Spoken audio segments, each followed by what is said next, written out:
I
Count me in!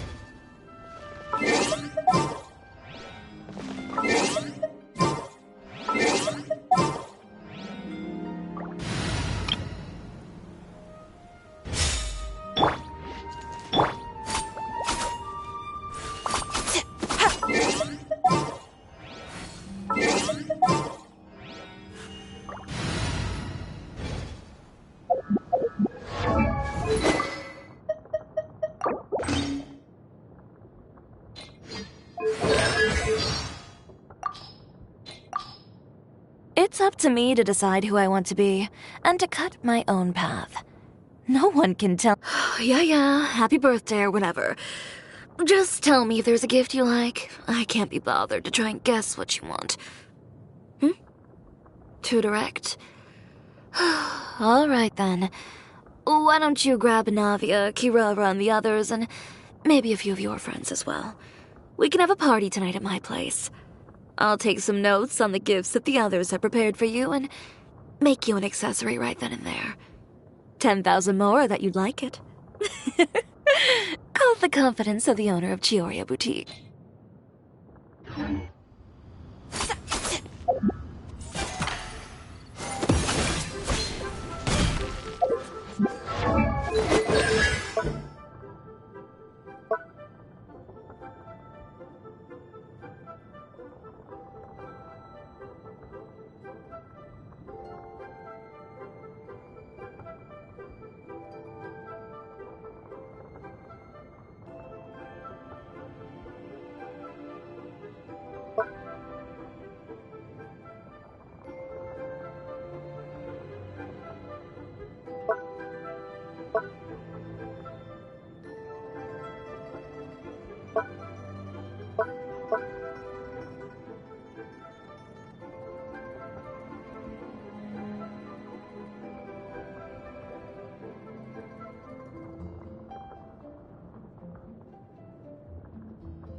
Delicate as silk.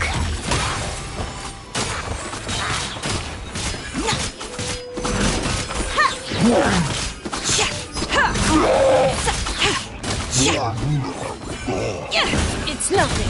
Your life is mine. I am the cutting edge of fashion.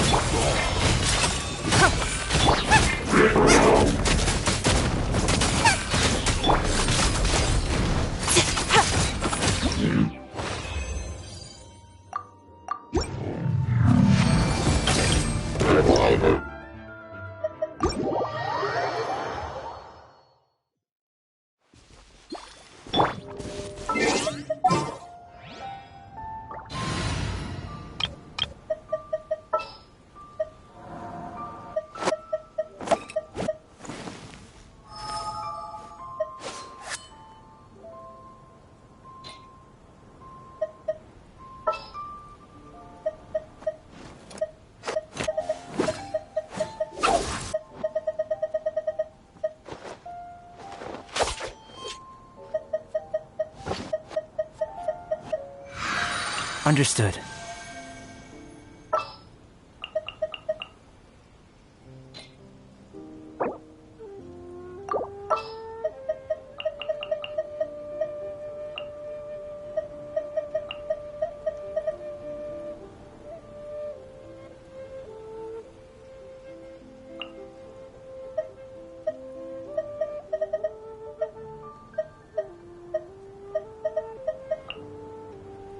Time for afternoon tea.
Leave it to me. All of it. Whatever it is.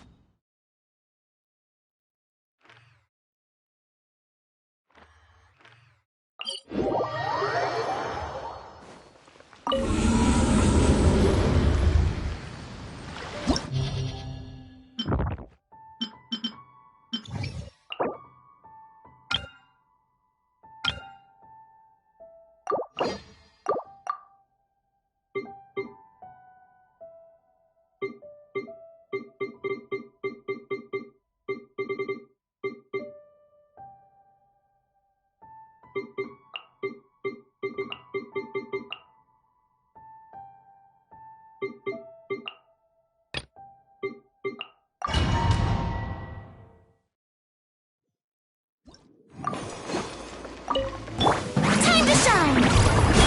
Strike a... This is order. As a dutiful maid would. I must leave no stone unturned. Rally!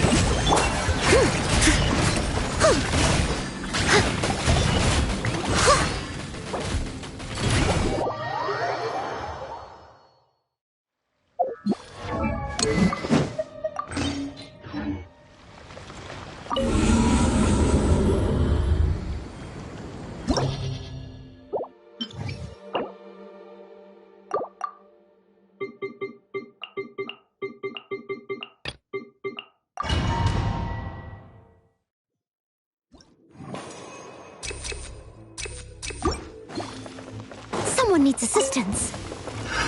Order guide you. Let my name echo in song! Yoo-hoo! Pull in! As a good knight should. Leave it all to me.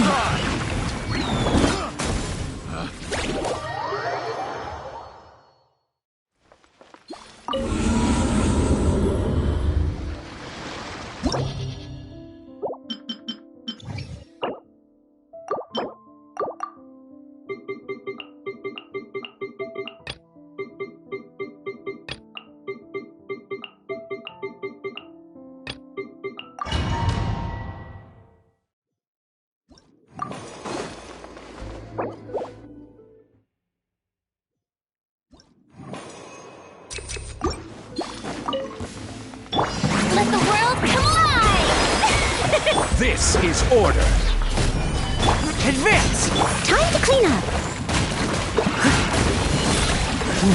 Steady as stone.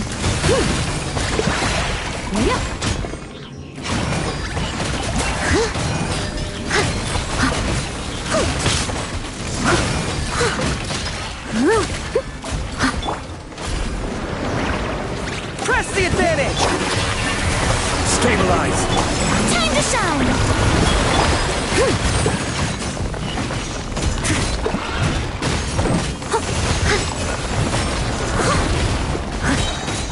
As a dutiful maid would.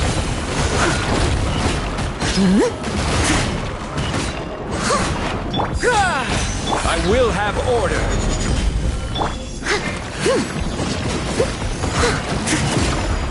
Someone needs assistance. Leave it all to me.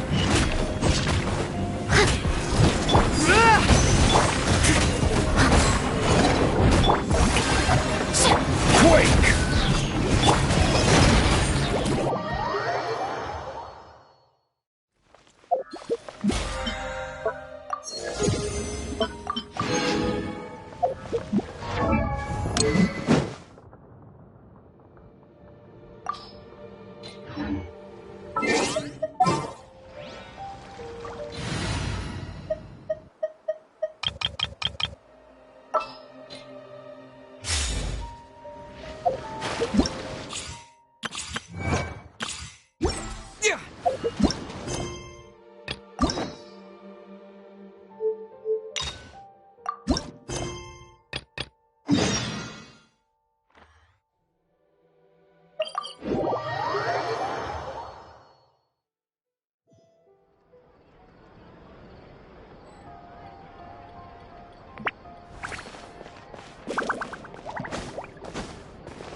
Seems like there's another event going on at the Court of Fontaine!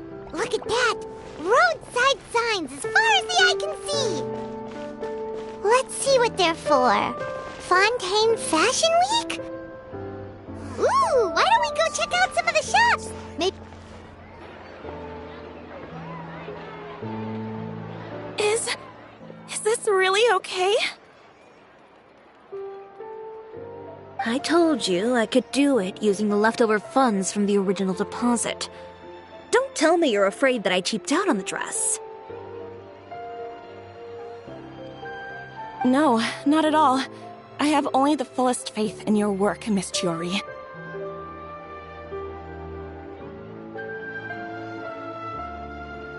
I'm just in shock, that's all.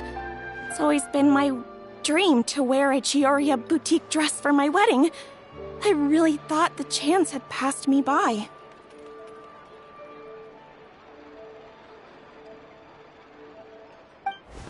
Wait, isn't that Chiori? She's actually at her shop today? Oh, you've got a point there. Well, once she's done with her customer, we can go and ask her.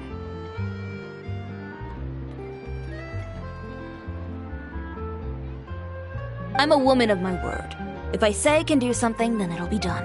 The first rule of business is to always keep your promises. Now, remember to not fold the gown, or store it under direct sunlight. I'd recommend only taking it out on the day of the wedding. But from the look on your face, I can tell that may be a little difficult for you.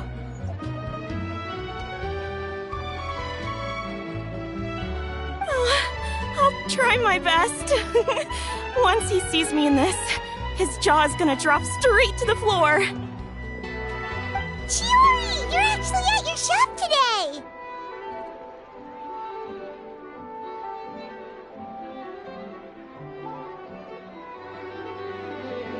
Is that really so shocking? It is mine, after all.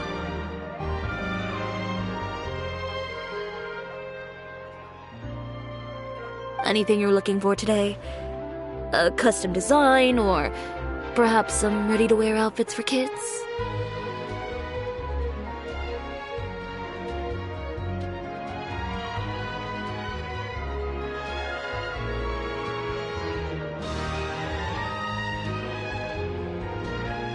Hey, Paimon's not a kid!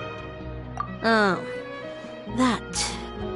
Well, if news of the event has reached your ears, I suppose the Fontaine Apparel Association's advertising efforts have paid off.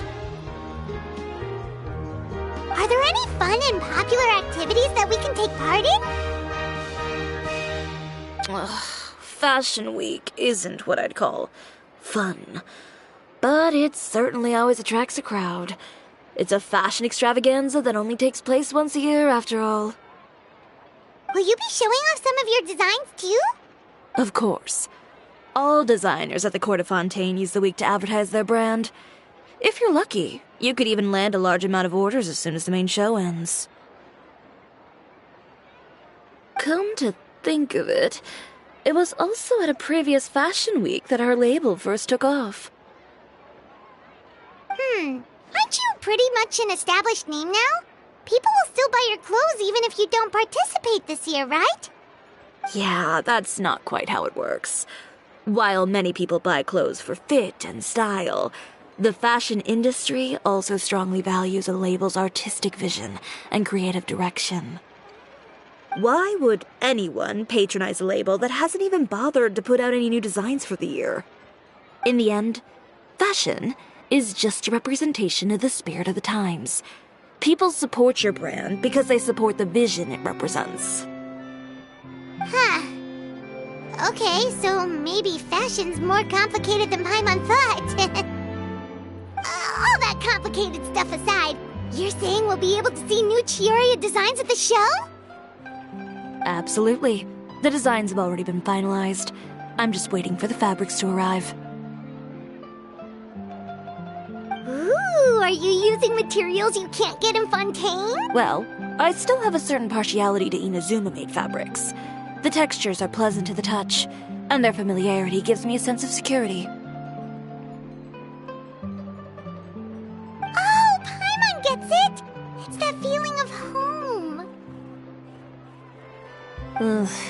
Something like that.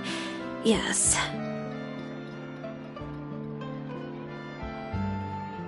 We're a long way from Inazuma, though. Aren't you concerned that your shipment might get lost or stolen along the way? No need to worry. I've already taken steps to ensure that it'll arrive safely. I've entrusted the job to Komani Express's most reliable courier. Excuse me. Coming through. Coming through. Chiori, your shipment's here. I know it's quite late, so I'm really sorry. Deep breaths, Kirara, then start again. Oh, so Kirara's the courier you were talking about. Oh, hey, Traveler and Paimon. Fancy seeing you here in Fontaine. It's been a while. Maybe next time. Considering how late this delivery is, I'm not sure this is the time to play cards. Plus, I know this shipment is really important to Chiori, so I should probably make sure everything's in order. Wait a second. This is the second time that you've seen me flub a delivery job now, isn't it? Oh, you somehow always happen to catch me off my game, huh? So, what was the holdup? Sailing delays, bad weather? Huh? No, nothing like that. I just ran into a bit of trouble, that's all. Bandits, then? Or treasure hoarders? A few run-ins on the road aren't usually enough to give you any trouble.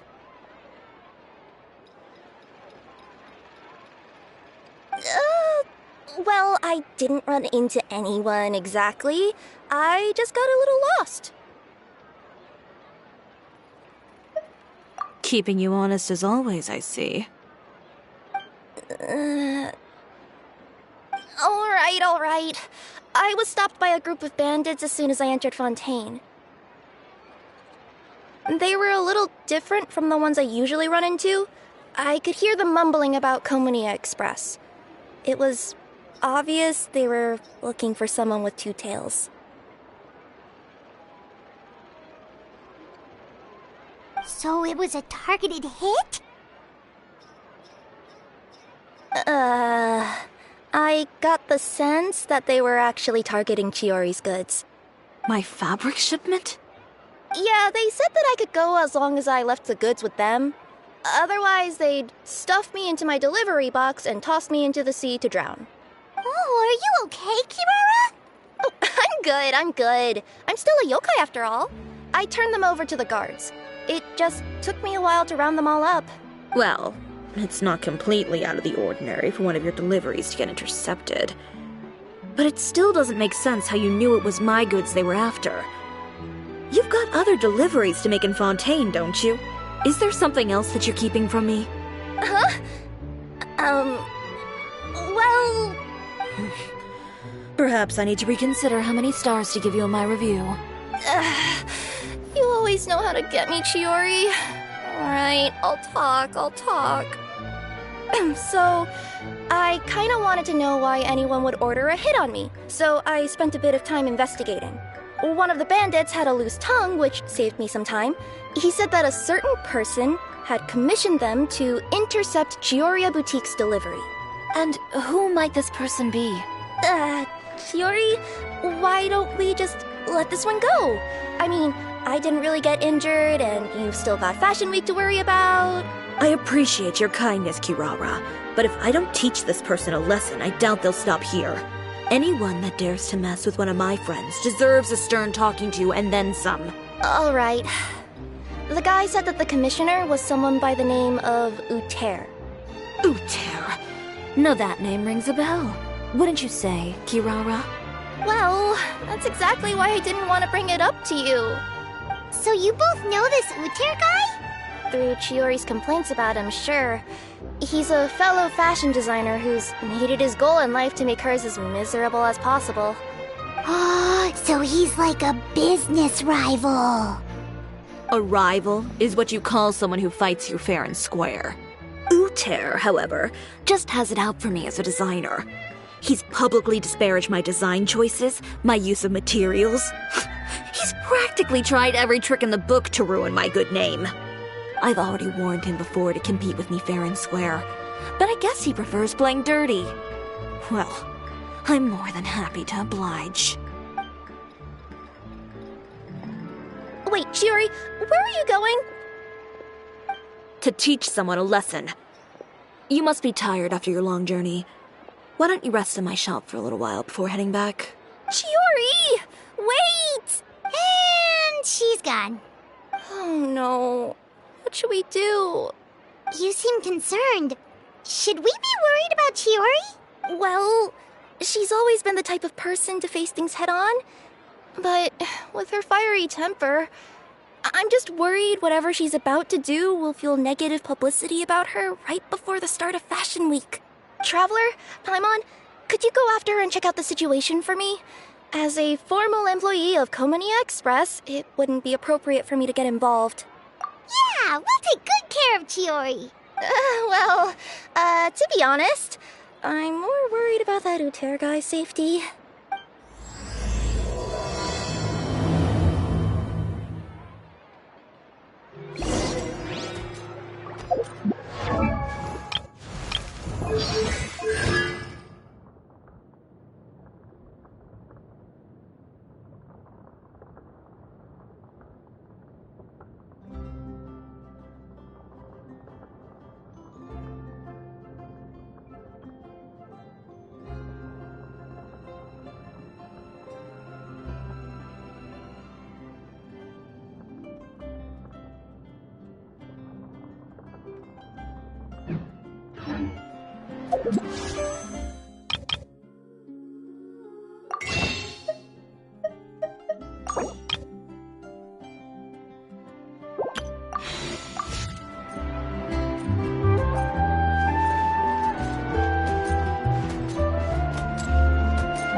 Any chance you're on the clock, officer?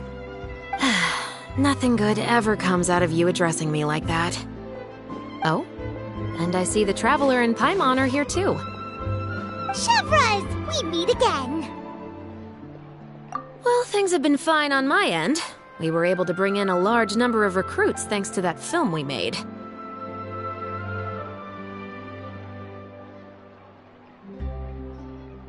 I suppose the trade-off is that I'm now constantly getting stopped for autographs while out on patrol. Not ideal, if you ask me.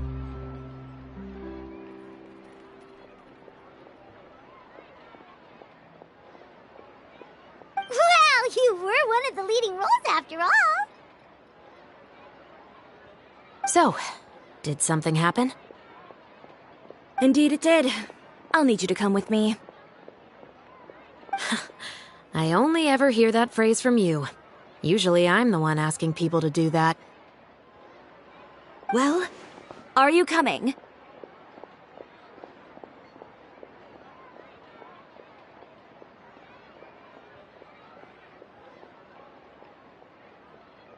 Not before I know what you're planning.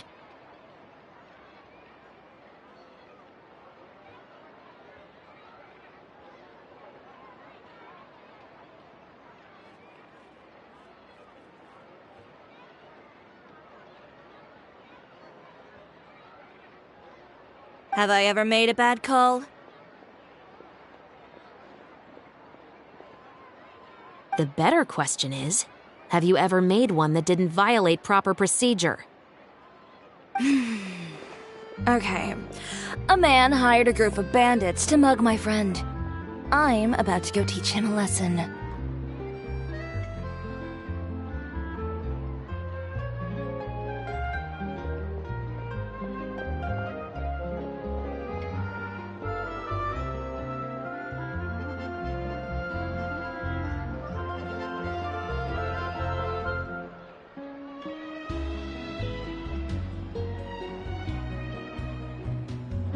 Are you sure this is something you should be telling the captain of the special patrol?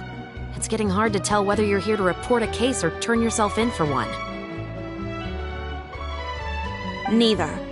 I'm requesting personal supervision from said captain, so I don't do anything too out of line. Are you planning to? Not if I can help it. All right. Where is this person? Follow me.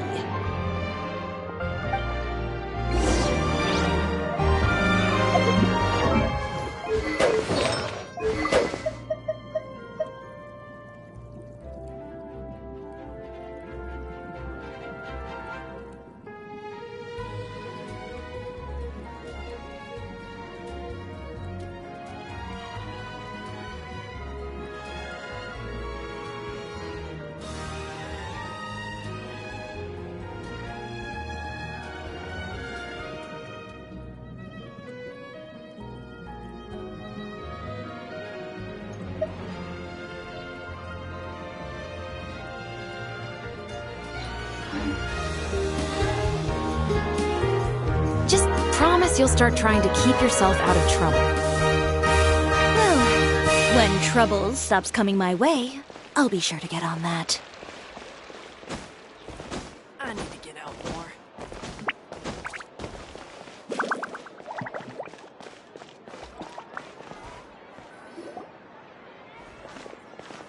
This should be the place. You all wait here. I'll go have a chat with him.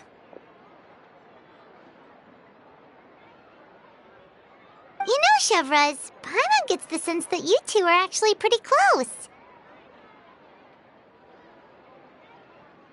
It's just as Chiori said. We got to know each other pretty well in our lines of work. You could call it a you scratch my back and I'll scratch yours sort of situation. Does Chiori often need your help? I'd say it's mutual. The Special Patrol needs her help quite often as well. We've got tough problems of our own. Getting people to talk, for example.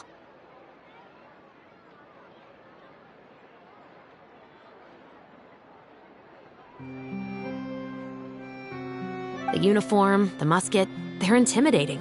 Most people clam up the minute they see us. Lips sealed so tight, getting them to talk almost feels like trying to break into the fortress of Meripede. But put them in a clothing boutique, and they suddenly start gushing faster than the waters at the Fountain of Lucine. Oh, is it because they're trying to show off or something? Yep. People are vain creatures. They can't help but want to talk up new developments in their lives or show off how much they know about other people. And nothing brings out that sort of vanity quite like fashion. As a result, Chiori often picks up on all kinds of information in her shop. Most of her customers are members of the upper class, which means they're pretty much up to the gills in wealth and intel. You scratch my back and I'll scratch yours. Huh, Paimon gets it now. Exactly. I'm also here to ensure Chiori's safety. Those who make trouble for her also tend to be rich and powerful. And in some very rare cases, I'm forced to protect other people from Chiori herself.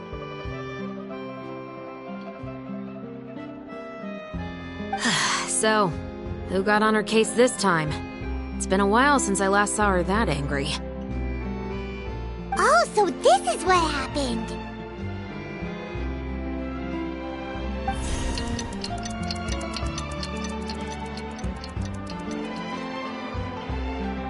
Huh? Uter, you say? You've heard of him?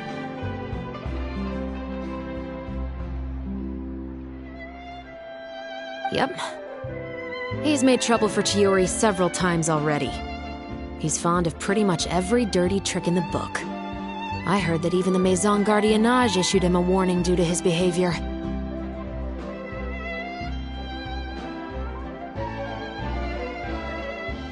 So he's back at it, huh? His funeral, I guess. Whoa, what's this about a funeral all of a sudden? I just meant that Uter's done for. Now bring it in, you two. Get right up close.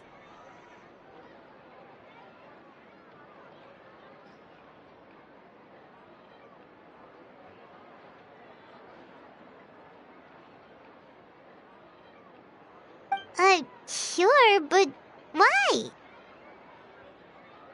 Because this is probably going to turn into one of those very rare cases I just talked about.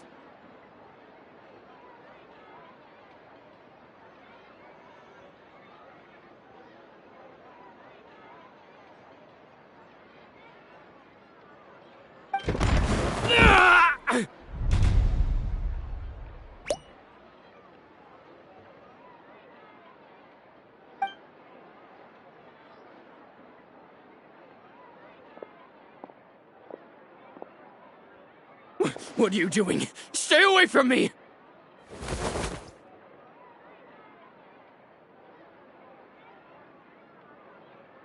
Has anyone ever taught you the definition of stupidity?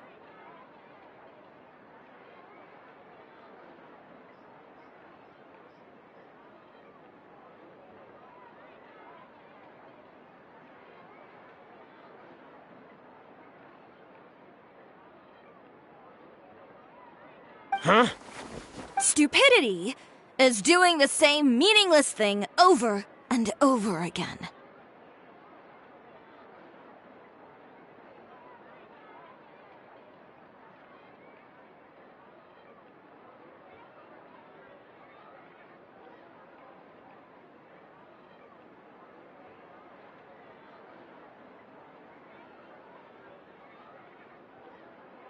It appears you've forgotten what I told you before.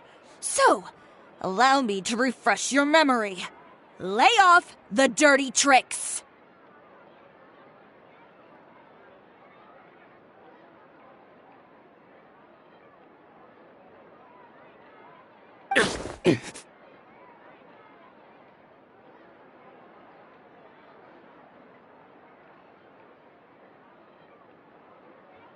Oh, and if you dare lay your hands on my friend again, you can expect a far less pleasant landing next time.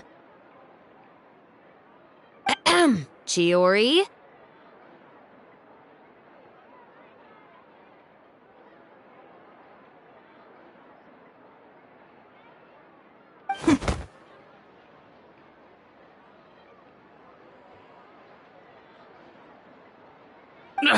Officer, an assault's in progress!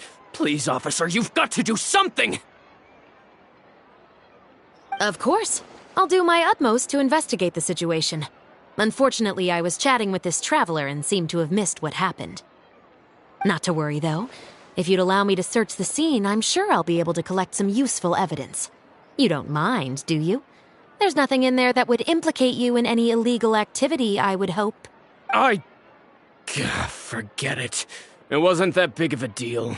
Ms. Chiori, I must also ask you to refrain from engaging in such disorderly conduct in the future, especially out in the open like this. Apologies, officer. I guess you could say I'm just used to tossing out any trash I come across on the street. You... Is there anything else either of you have to say for yourselves? That's all from me. I sincerely hope that today's events will never happen again. We'll see about that. Whoa, that scared the heck out of Paimon! How did he just go flying out like that? You're too kind. Now's not the time to be accepting compliments. What happened to not doing anything too out of line? Oh, not if I could help it, is what I said. And I think I kept to that. I started with a verbal warning, but he displayed neither shame nor remorse. If anything, he kept running his mouth with insults and threats.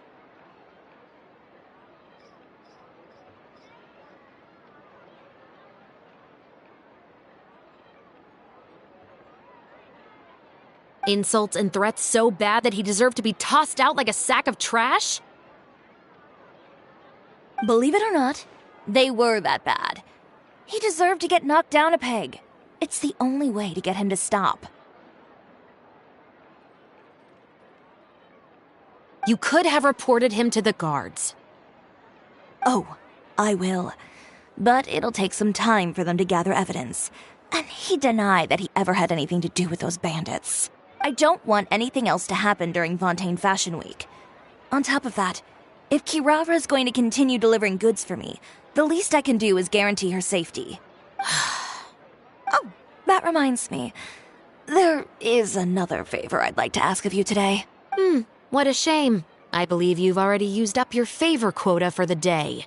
Have I? Well, it's a good thing I was planning on taking an advance on tomorrow's quota then. Don't you think you're maxed out on advances already? I always pay you back in information, don't I? It's just like you said. You scratch my back, and I scratch yours.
We're back.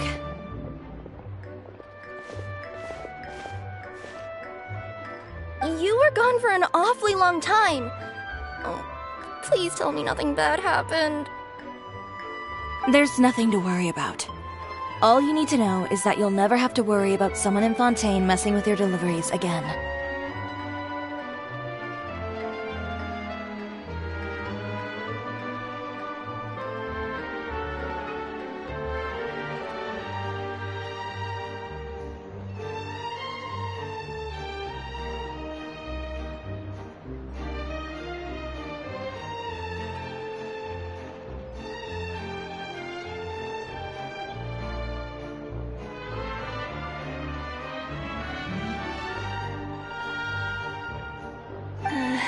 Sorry, Chiori.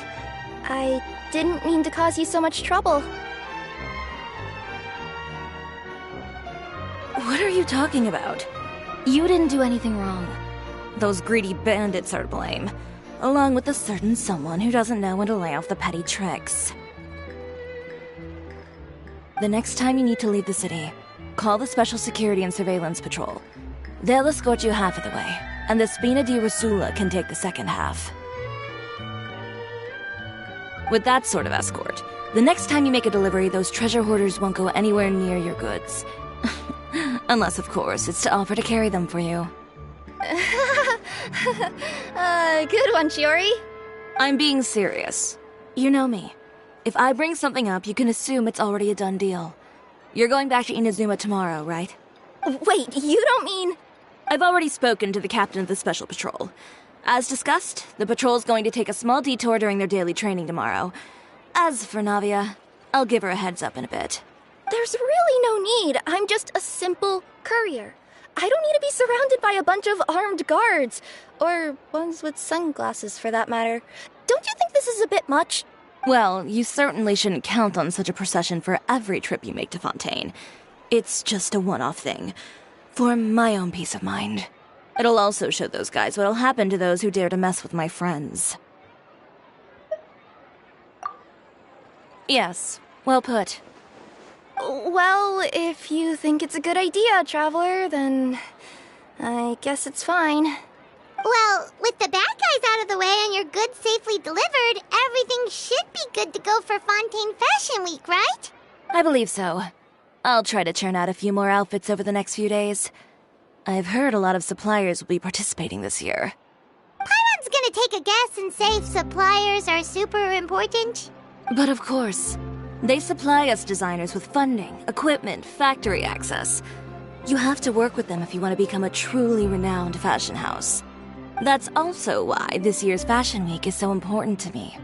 But isn't your brand already really famous, Chiori? Your clothes are so pretty and so nice to wear. I can't help but brag about them to my customers whenever I get the chance. Even so, I would imagine there are still people who've never heard of the Chioria brand, yes? Well, I mean, with the amount of places that I deliver to, it's only natural that some people from other nations haven't heard of it. Then it's still not famous enough. My goal is to make the Chioria brand renowned throughout all of Teyvat. All of it? Your business would have to get pretty huge then. Wait, would that mean I could just go to any Chioria branch on the continent to get my clothes fixed? It has been pretty inconvenient having to come to Fontaine every time I need to get them patched up. Alternatively, of course, you could just be a bit more careful with them. They're already about as durable as I can make them. Okay, I'll admit, they do get snagged on branches pretty often, but I can't help it. It's hard to be careful about that sort of thing when you're trying to take a nice nap in a tree. Well, if that's your dream, Chiori, then we should do our best to make it a reality. Is there anything we can do to help out with Fashion Week? I'm sure I could think of something. Ooh, what is it? What is it? Why don't you come to my shop tomorrow and model for me? Simply put, you'll serve as my living mannequins. Oh, so we get to try on some of your clothes? Got it! Seeing them off the rack will also give me the chance to make some small adjustments to the stitching and the silhouette of the designs. Sounds easy enough.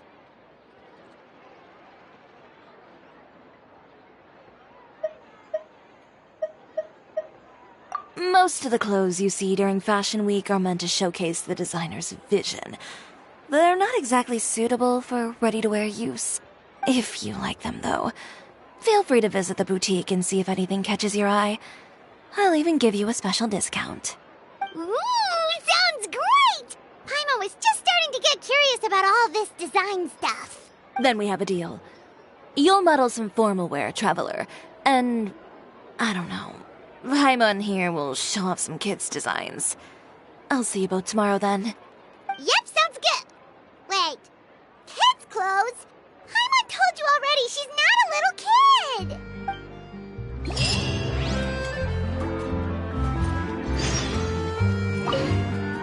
Speaking of clothes, do yours happen to need any mending right now, Kirara?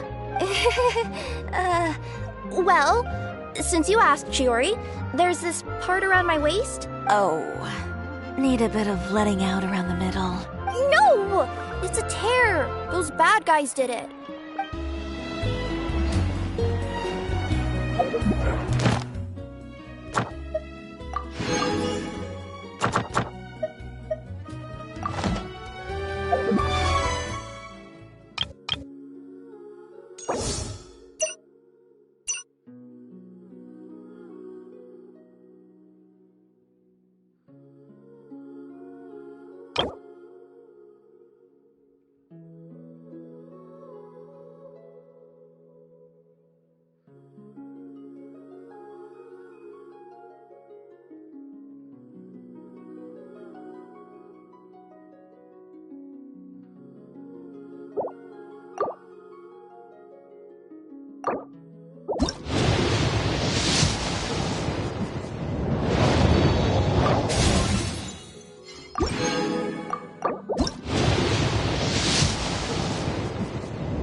Ad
Astra.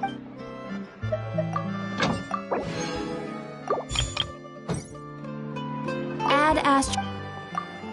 Thank you for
Time itself is...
You're here early.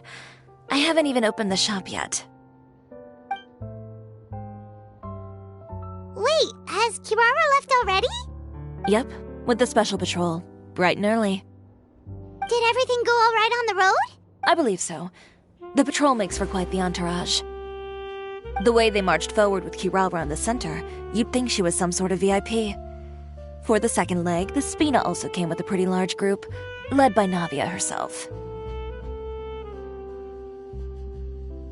They took care to clear the path beforehand as well. Kirara won't so much as step on a single stray rock on her journey. I even heard that Navia decided out of the blue to make a batch of macarons as a going-away gift for Kirara. An excellent souvenir to remember Fontaine by, I'd say. Sounds like Navia really got into it. My thoughts exactly. She even lamented the fact that she didn't have time to prepare something even fancier. I'm pretty sure she can't wait for another escort opportunity to come her way. You know, now that you mention Navia, Paimon thinks the two of you are actually pretty similar. You say what you mean, and when you have an idea, you really hit the ground running. I suppose that's why we're such good friends. Navia has a certain resilience about her. It's part of who she is. No matter what comes her way, she never bows down in the face of adversity. That same spirit is the true vision of my brand. When she first mentioned commissioning an outfit from my boutique, well, I'm sure you can imagine my excitement. It's like finding the perfect brand ambassador, huh? Indeed. Customers pay attention not just to the clothes, but also to the figures in society who wear said clothes. People like to copy the styles of those they look up to. Huh. And here Paimon thought all that mattered was for the clothes to look cute. Fashion is about more than just looks, my dear. Especially if you've got your sights set on a market the size of Teyvat. Well, would you look at the time? Oh yeah! Come on, let's get down to business! We're here to model! Indeed. Give me a moment while I go retrieve some fabrics and sample outfits. Why don't you help me set up the shop displays in the meantime? Set them up? How exactly? Just carefully organize the ready-to-wear clothes with an eye toward their types and styles. This way, we can guarantee that the customers will see something different every day. Whoa, there sure is a lot that goes into running a store. Well then, I'll leave the displays to you. So, we just need to put all the clothes with similar styles together, right?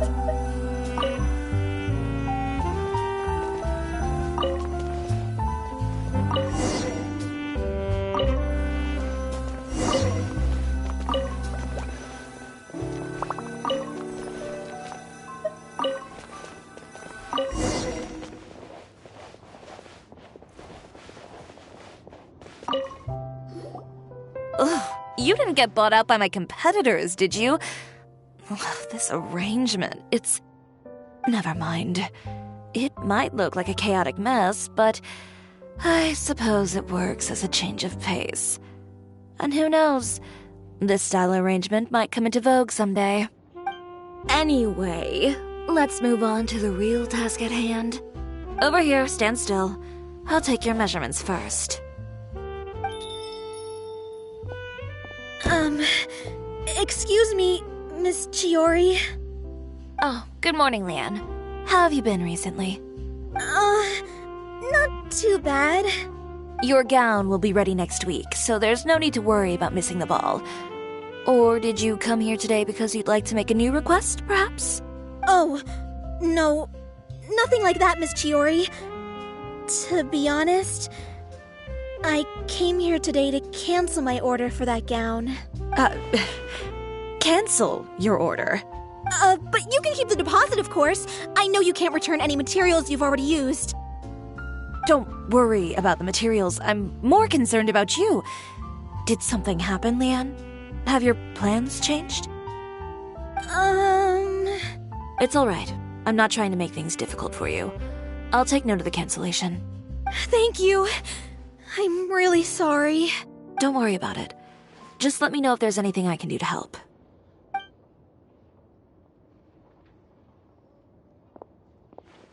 Is it just Paimon, or was she acting a bit strange just now? Wonder why she wouldn't tell us why she was canceling her order. It's not a big deal. These things happen every once in a while. A family emergency, an important payday falling through, a lover's quarrel, no one to take you to the ball. I've pretty much heard it all. Judging from the look on her face, something's keeping her from revealing the truth to us. It's best not to pry. Well, guess this means you'll have more time to work on Fashion Week, right? That's true. Come, let's pick up where we left off.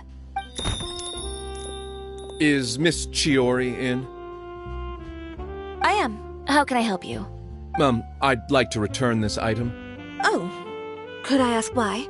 It's just, not to my liking.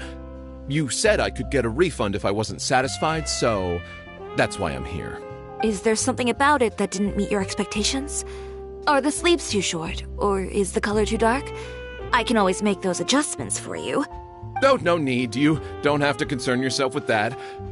I'd just like that refund, please. And I'd be happy to process that for you. If you could just tell me the cause of your dissatisfaction. Is Chiori here? I'd like to return my outfit. Another one? Is there some sort of new calamity coming that I haven't heard about? Another flood? Or an apocalypse, maybe? What does the prophecy say this time? You'll be spared if you get rid of all your clothes? Surely the entire population of Fontaine didn't convene and pick this one day to come and return my clothes. What is going on? What kind of rags are you trying to sell us, huh?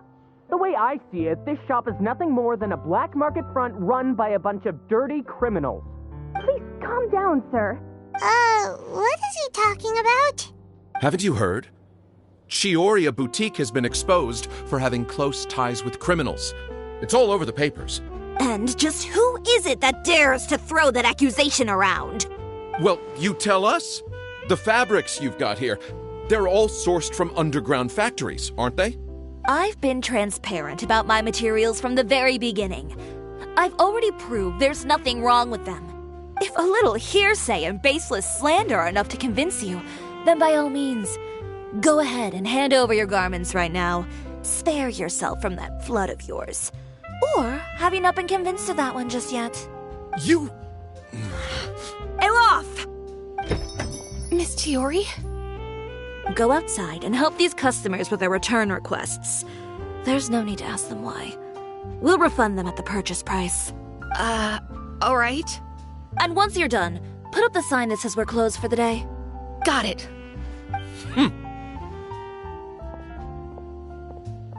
Chiori. They couldn't be more fabricated if you tried. No need to worry about them. I'm sure they'll go away on their own in a few days. The real goal here is to divert my attention away from Fashion Week. The best response right now is to tune it out and focus on finalizing my designs. If you say so, but Paimon still can't help but worry. The best way to respond to public skepticism is to let your work speak for itself. There will be no doubt about the quality of my work once my new designs are released. The public just has to see it for themselves. Miss Chiori, bad news! Oh, for the love of... Can a woman not get a moment of peace to do her work? Go on. What's the matter now? It's our accessories supplier. They just sent word that they'll no longer be able to supply us during Fashion Week. What? No accessories? Not even the ones we pre-ordered? Yes, that's what their messenger said. And what about the models we asked them to book for us? I think they'll probably pull out as well. Even the suppliers believe those nasty rumors? Is the messenger still here? No, they've already left. So, no accessories means no brooches, no bow ties, things like that? Not just that. It means no gems, ribbons, gold thread, all the elements that lend life and soul to my designs. But if you take those away, does that mean you won't be able to make your designs at all? Alof, you stay and watch the shop. I'll go talk to the supplier myself. Yeah, and we can vouch for you too. We'll make sure your supplier knows there's nothing wrong with your clothes. Thank you. In that case, please come with me.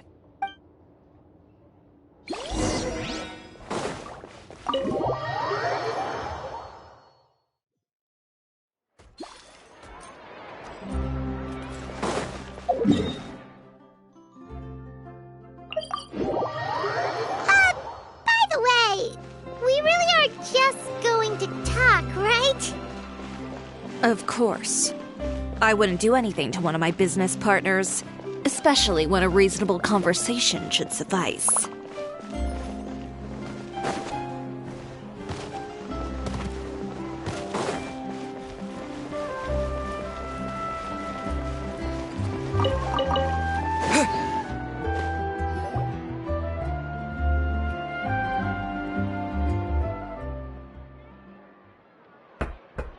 Who is it? Venger, it's Chiori. We've worked together all these years. The least you could do is allow me a face-to-face conversation.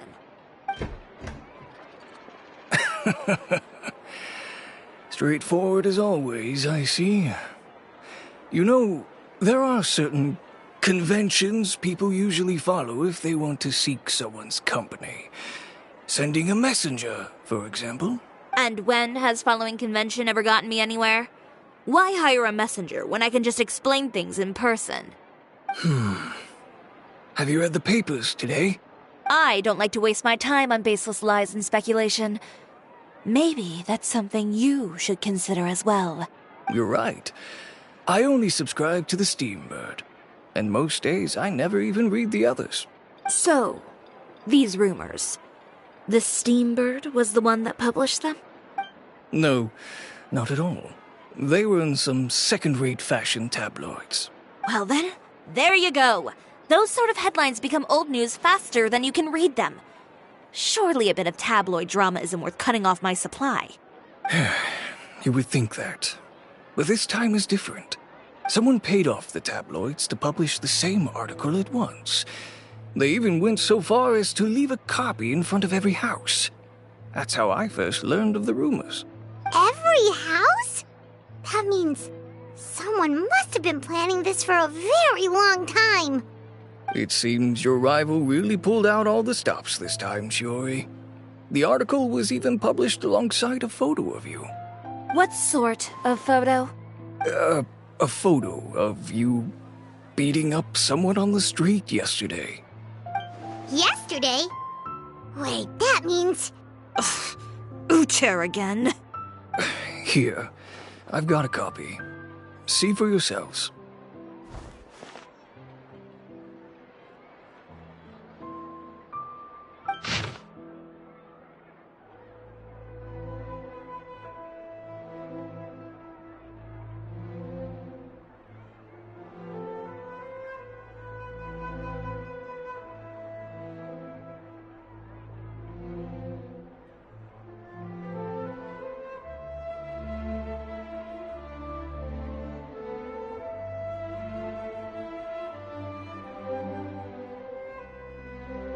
Behind the scenes, the true Chioria boutique takes shape.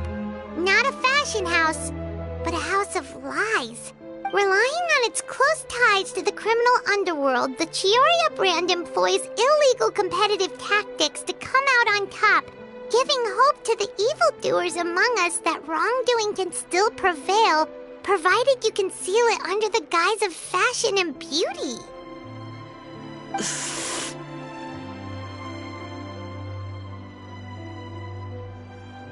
I don't know what happened, and I don't want to comment on things that I didn't see with my own eyes. Still, that photo shows you to be the clear aggressor. Yeah, he was the one who started it, that little... I appreciate you standing up for me, Paimon, but it can't be helped now. That's right. The court of public opinion has already made up its mind. Still, I've got to give your rival high marks for effort. They even dug up the fact that my father once served time in the fortress of Meripede. But that was so long ago. In the world of fashion, your past is like a piece of clothing stained with mud. Once tainted, it can never be washed clean. They claim that most of your clientele are criminals and that those who buy your clothes are just like you. People who silence all dissent with violence. The absurdity. I don't even know which part to laugh at the most. Well, it's no laughing matter. Maybe your clientele are criminals. Maybe they're not. There's even the possibility that they're just people who happen to commit crimes after buying your clothes. But with the way this article combines fact with rumor, trying to determine the truth is practically an exercise of futility. It's not something people are just going to forget about in a day or two, especially when they've found several people to back up their claims. Venger, are you sure you won't reconsider? If we go through with the show together, we can defeat them fair and square. If I were younger, I might have said yes. But I'm no longer that brave young man with nothing to lose. I've got the family business to consider now. I'd be perfectly happy to work with you again after this, but my daughter is manning the store during Fashion Week, and I don't want her implicated in all of this. She doesn't deserve to be swarmed by all that negative publicity. I understand. Let me offer you a piece of advice, Chiori. For old time's sake.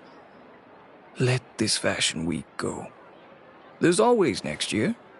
You just need to wait for all of this to blow over. You're free to wait things out, Venger. I'll make my own choices. Have you ever thought maybe that attitude of yours is what's gotten you into all this trouble? Have you ever thought maybe this attitude of mine is precisely what paved the way for my success? Well, fair enough. Then I suppose all there's left to say is, best of luck. As for the models, none of them wanted to be implicated in all of this either. Understood. Take care.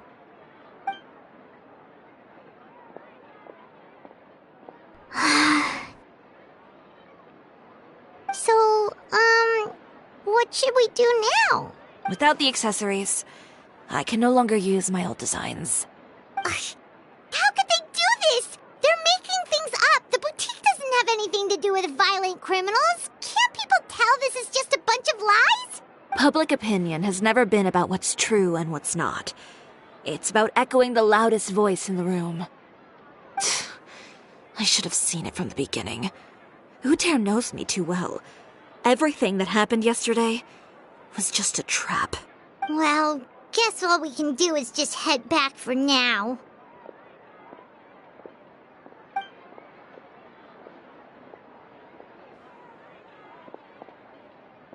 Traveler! Paimon!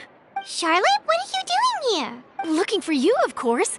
Did you see those fashion tabloids this morning? You mean that sorry excuse for an article? Oh, just thinking about it makes Paimon's blood boil. You too, huh? Whoever wrote that article must have known the Steambird would never print something so defamatory. Unfortunately, not all papers in Fontaine share our same sense of journalistic integrity. Miss Chiori doesn't deserve to suffer all this baseless slander. I was just about to find some people to interview so that I can write an article to refute all those claims. If there's one thing I can't stand, it's people who misrepresent and distort the facts.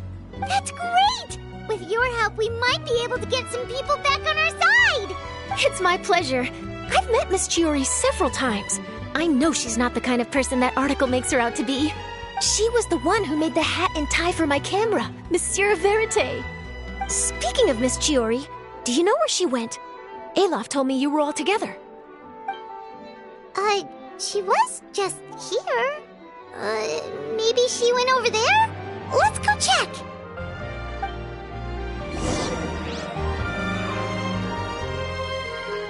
If you ask me, I think Chiori Boutique is done for. I mean, what did they expect? Engaging with criminals behind their customers' backs. They kept up a solid front, though. I've even bought from them before. Really? How was it? The owner was plenty fierce, that's for sure. Makes sense if she regularly deals with criminals, I guess. I've got the chills just thinking about it.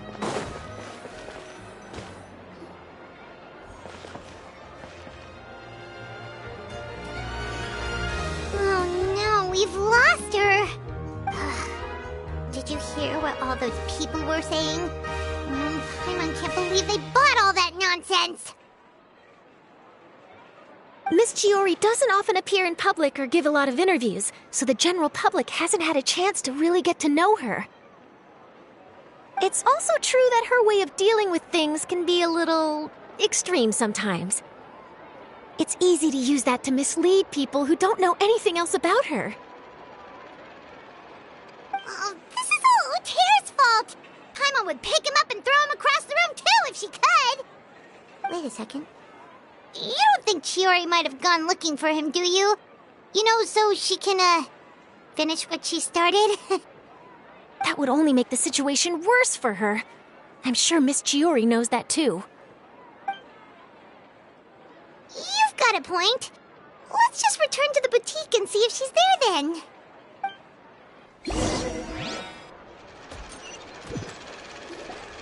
Elaf, we're back!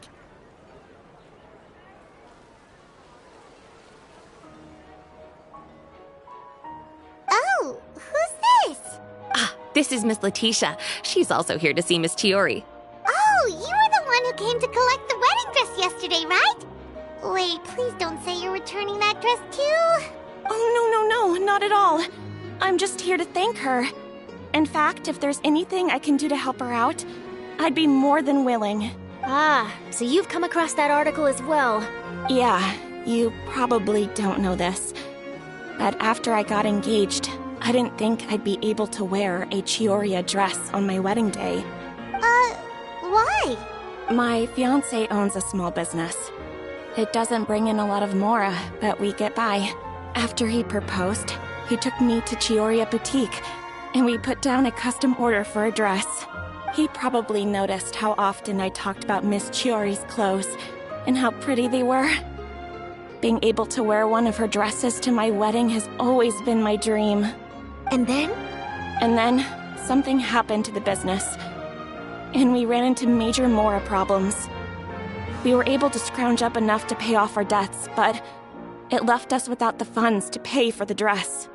But didn't Chiori say she was able to make the dress from what was left of the original deposit? Yes. When I came to cancel the order, she asked if something happened, and I told her everything. She heard me out, and then told me not to worry. She assured me that the deposit I paid would be enough for the dress, and that she'd be able to finish making it in time as well. She promised that I'd be able to wear a Chioriya dress on my wedding day. Well, that's a good thing, isn't it? I've always known Miss Chiori to be a woman of her word. It is good. It's just, after I went home yesterday, I couldn't help but take out the dress and try it on. My fiancé happened to walk into the room, and when he saw me, he froze on the spot. Ah, what a shame.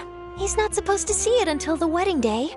Well, see, that wasn't actually the issue.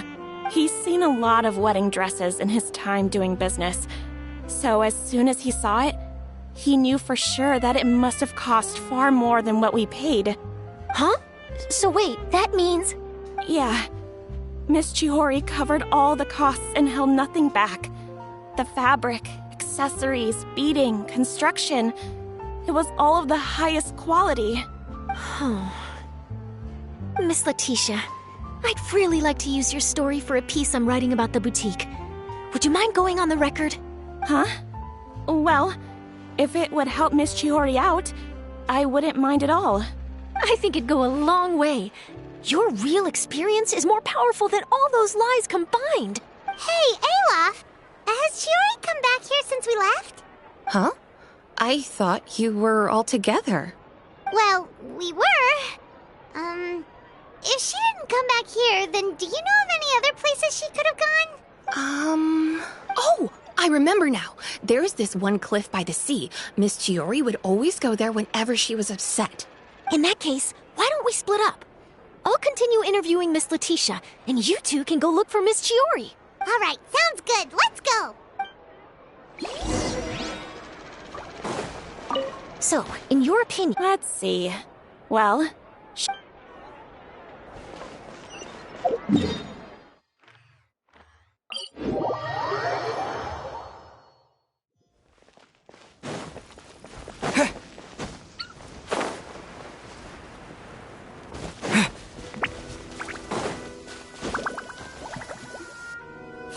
Chiori?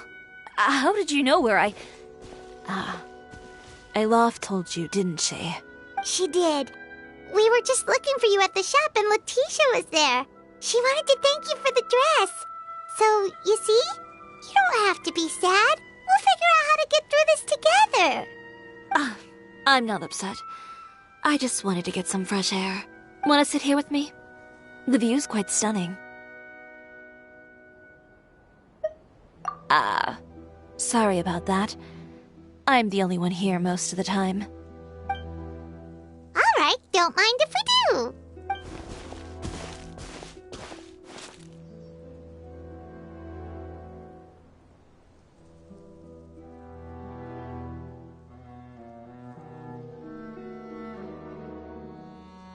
Well, how does it feel?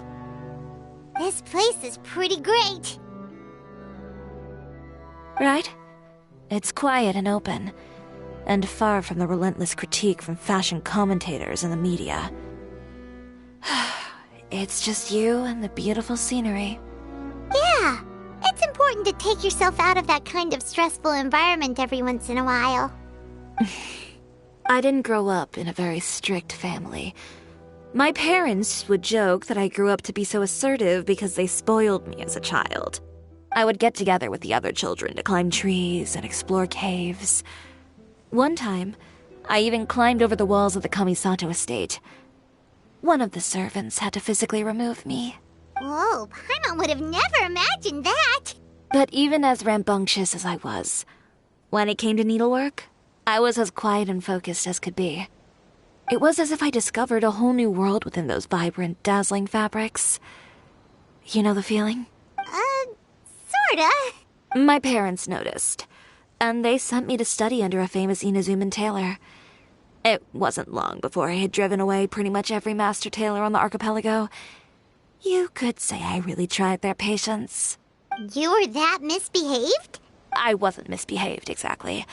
I just often had strange ideas when it came to fashion. Ones that weren't in line with traditional ways of doing things.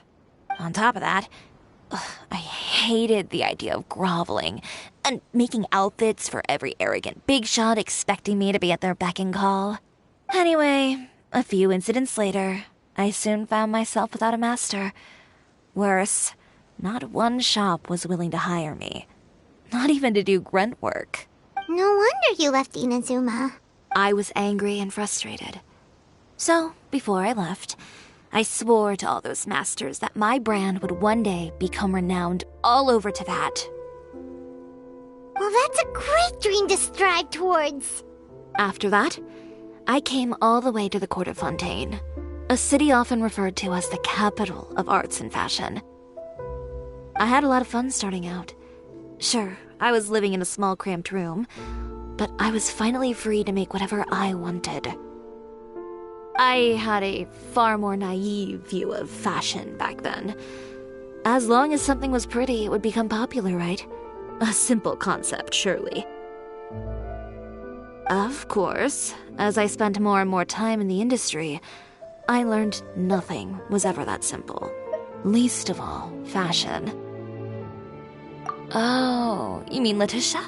Yeah, she did mention that dream. I'll be honest with you. That's the first time I ever heard something like that from one of my customers. Who would have thought? Even as I continue to pursue my dream, my work has also become someone else's. Alright, that's enough sightseeing for one day. Time to come up with a way out of this mess. Ooh, looks like you've got your game face back! Back? It was never gone to begin with. I did say I wasn't upset, didn't I?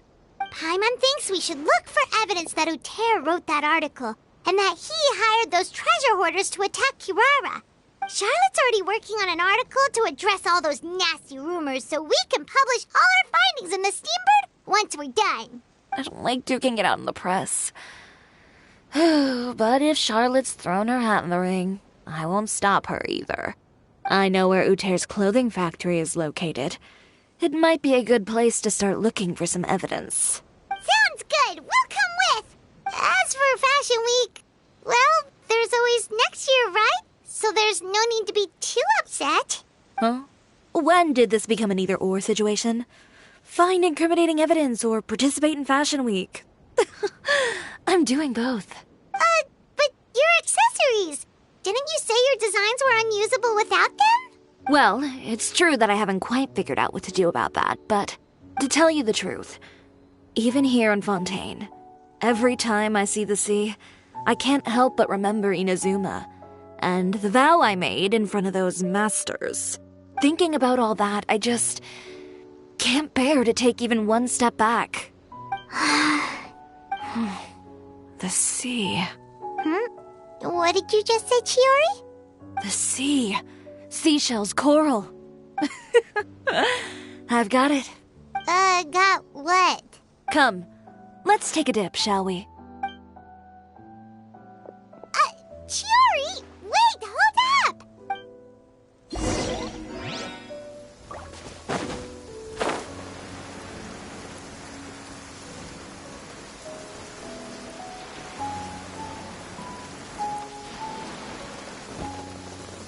Chiori, why did you just jump into the sea all of a sudden? Paimon, what do you think is the most beautiful thing in the sea? A Lumitwell? Or a pearl, maybe? Oh, coral's pretty too. Ah, Paimon gets it now! You want to use things like that as the accessories for your designs! Well, now that you hit the nail on the head, help me grab some, would you? Leave it to us!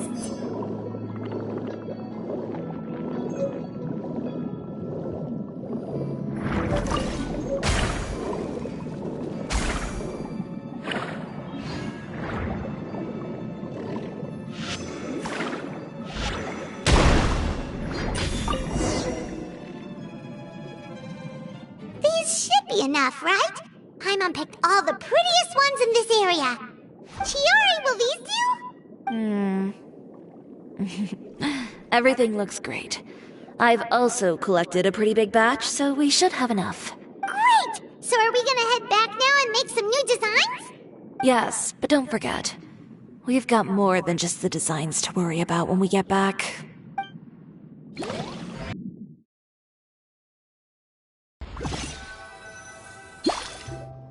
Okay, we've got the materials for the accessories. Next, we'll need to use what we have on hand to create some new outfits. You mean we have to start from scratch? Will there be enough time? I should be able to make it, if I skip out on sleep. Oh no, skipping out on sleep is not the answer. Wait, how come this conversation is giving Paimon major deja vu? Ganyu? Who's that? A friend of ours who does way too much overtime. Well, anyway, sleep is important. You're not gonna convince Paimon otherwise. Well, I can't argue with you there. One thing's for sure, though. I'm going to do whatever it takes to make it work. All this grit and determination. It reminds me of the first fashion week I ever participated in. What else can we help with? Let me see. I suppose all there's left to do is tear up all the outfits currently on display. You got it! Wait, what did you just say? You heard me. Tear them all up. When I went to that first fashion week, I had no savings to speak of. Just a few dozen yards of fabric and a dream.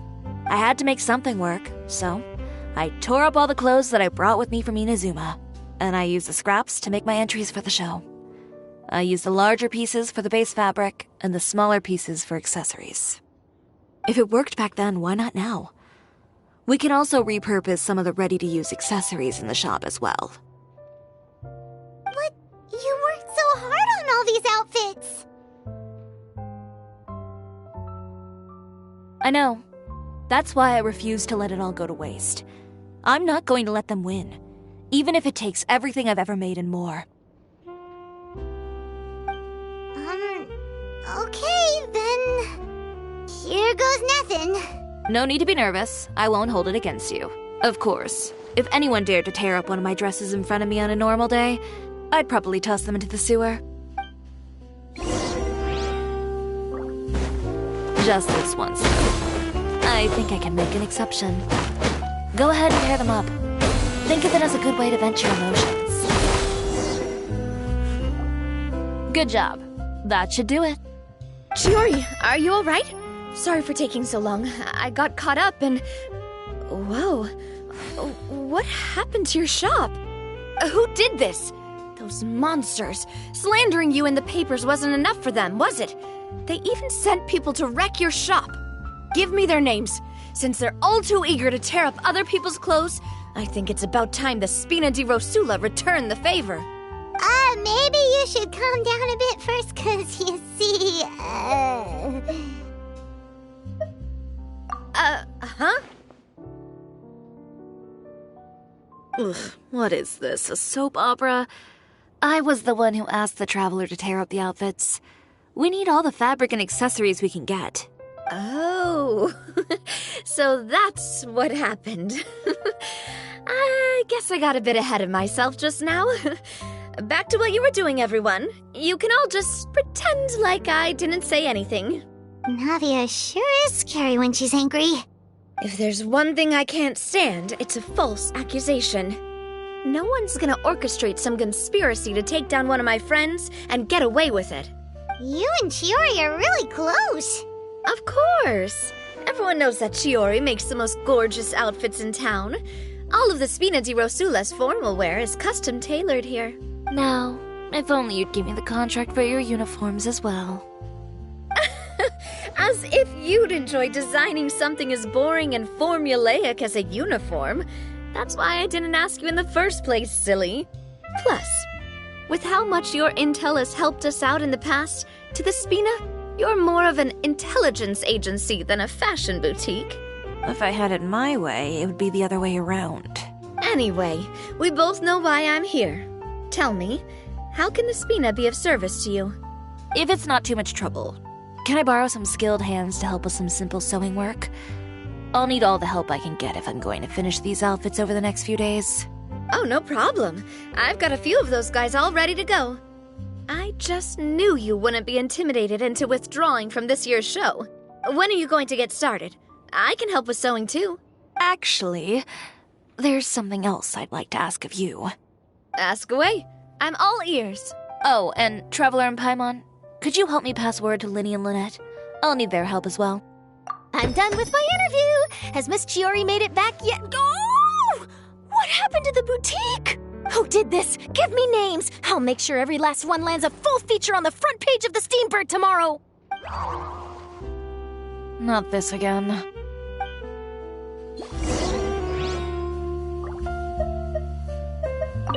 What should we do about these clothes everywhere? Need any help? Sort them by the type of fabric first, and then by color. Oh, and don't forget to remove any accessories and put them to the side. That sounds pretty straightforward. I'll help too.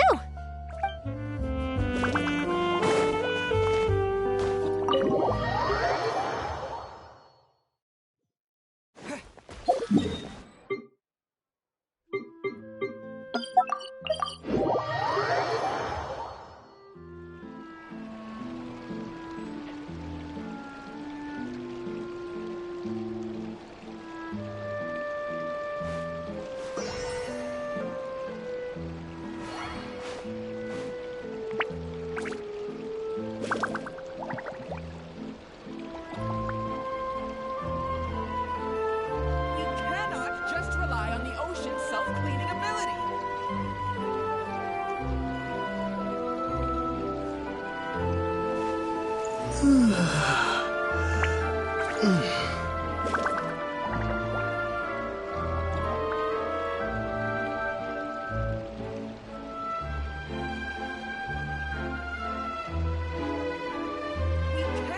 Just rely on the ocean's self-cleaning ability.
We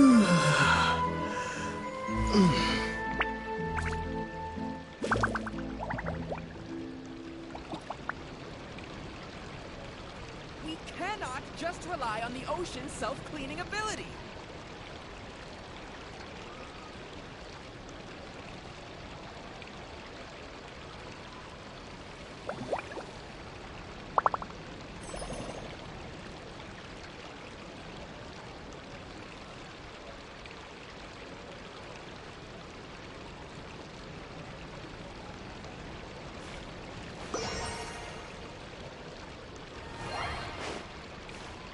We cannot just rely on the ocean's self-cleaning ability.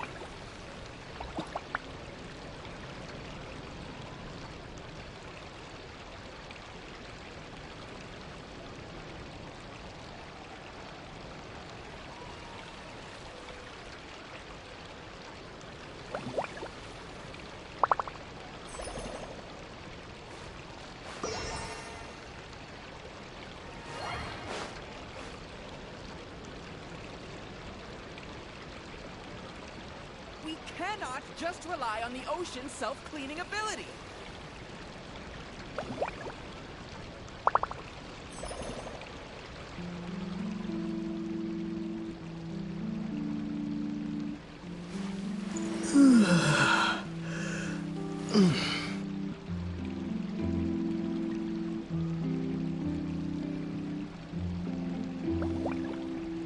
We cannot just rely on the ocean's self-cleaning ability.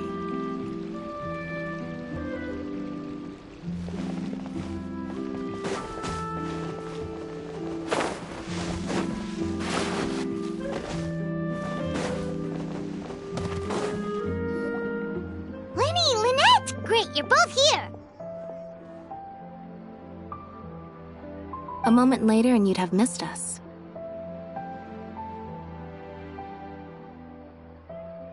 We read the article in the papers. We were just about to go find Miss Chiori. She helped design a number of our costumes in the past and even sponsored one of our performances. The time has come, it seems, for us to return the favor. Oh, perfect! She was the one who sent us! In that case, I assume that there's something we can do to help. Just say the word and we'll take care of it. Okay, so it's like this.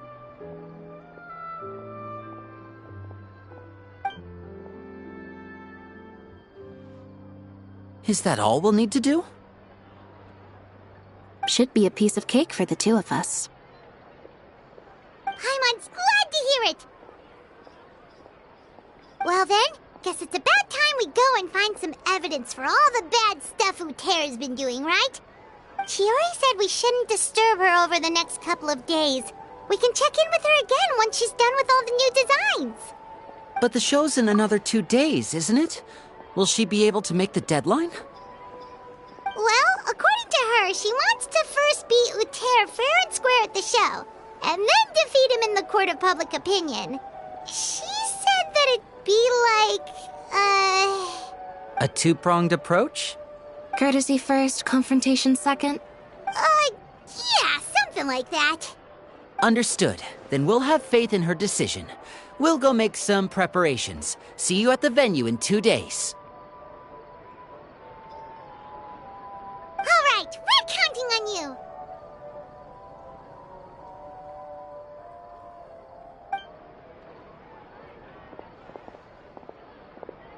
Okay, then let's also do as Chiori said and meet up with her at Uther's factory in 2 days.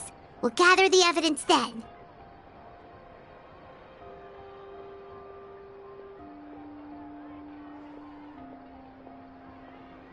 Oh, Paimon sure hopes she won't have a hard time making all those new outfits for the show.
You're here.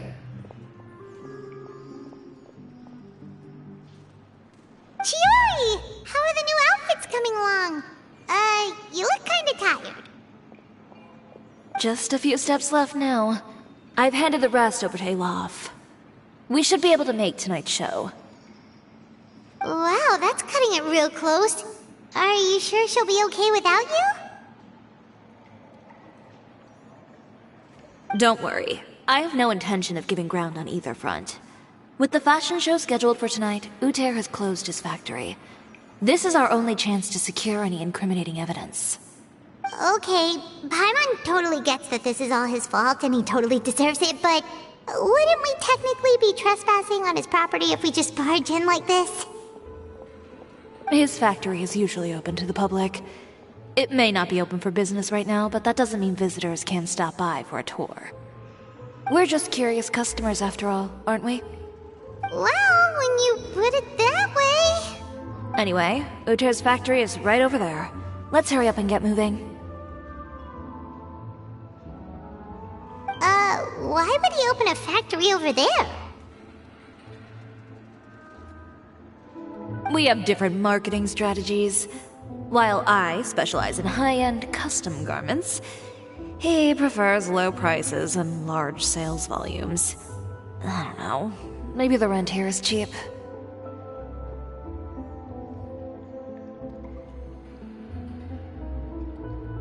Alright! Ooh, it's really creepy. Paimon would never choose to buy anything from a place like that.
You make a good point. Let's all be on our guard.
We're in.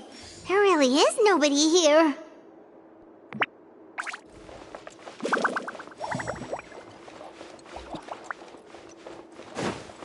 Welcome, dear visitors. Oh, Paimon nearly fell out of the air. What is that thing? A mechanical guide. They usually use a recorded tape to give you a tour of the factory. Please, follow me, dear guests.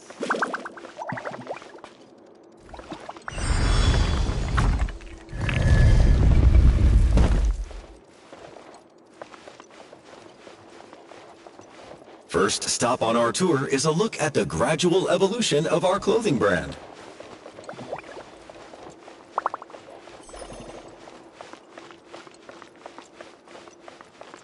After that, we welcome you to peruse our most popular styles. Huh. Lothaire seems to be doing pretty well for himself, doesn't he?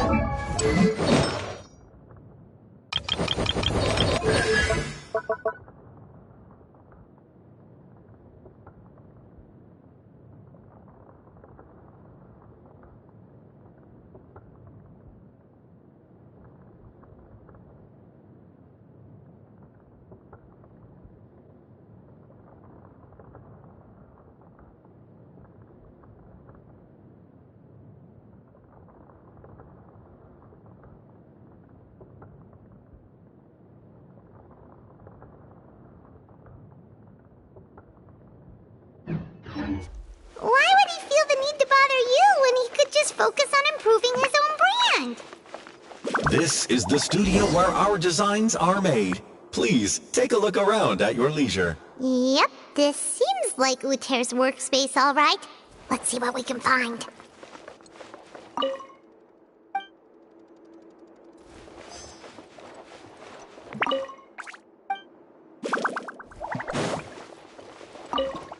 These are the fitting rooms. Please use them at your leisure. Huh? There seems to be something in this fitting room.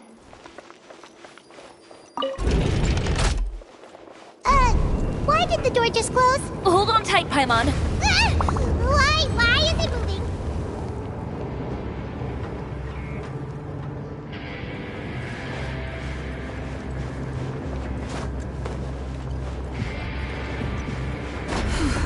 It seems to have stopped.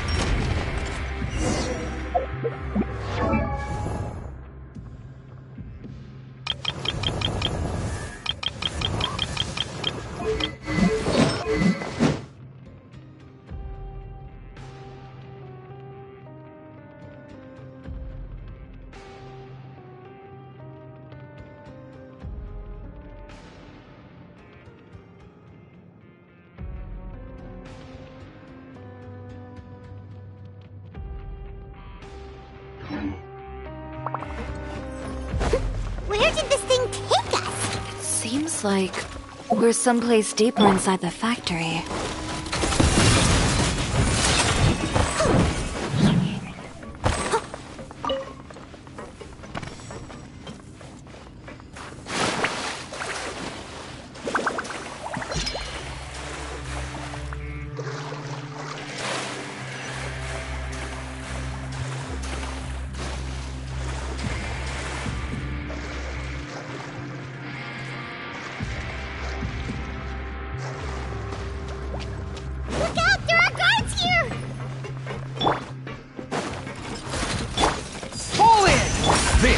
order. I must leave no stone unturned. Someone needs assistance.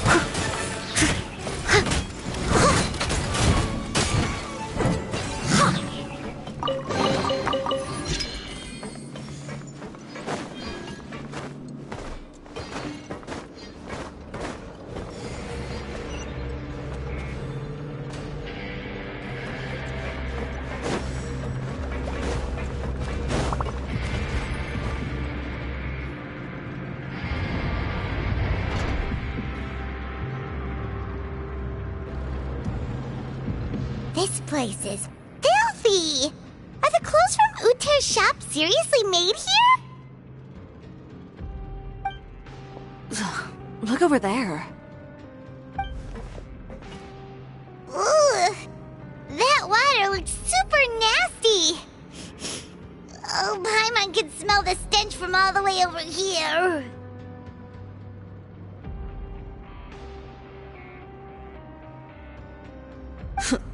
And I was the one using unsafe materials, Uter?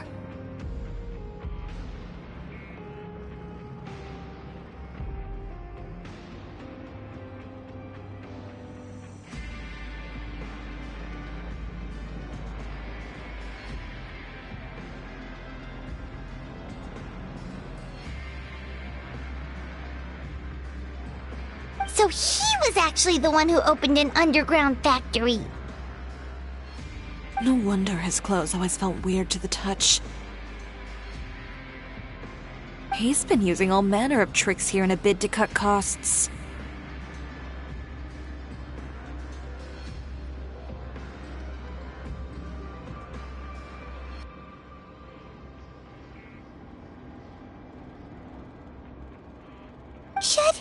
Should the clothes made here even be worn?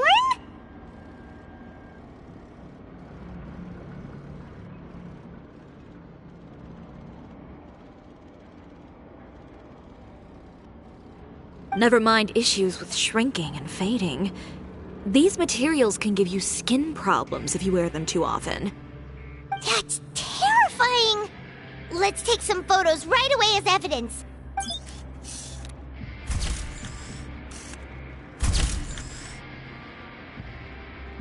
This way he won't be able to try and deny anything in court. All right, let's keep going.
Doesn't look like there's a path here. Follow me.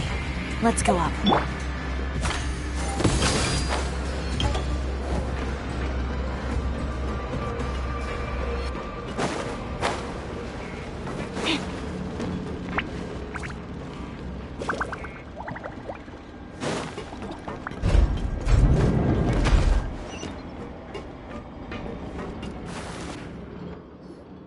This place seems like some kind of warehouse. Ugh, and it stinks too. Huh? What's going on? Our way in's been blocked.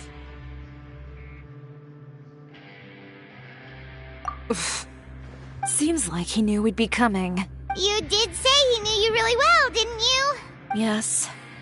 And that's because we used to be partners. But you're practically at each other's throats. Now you're telling us you used to work together?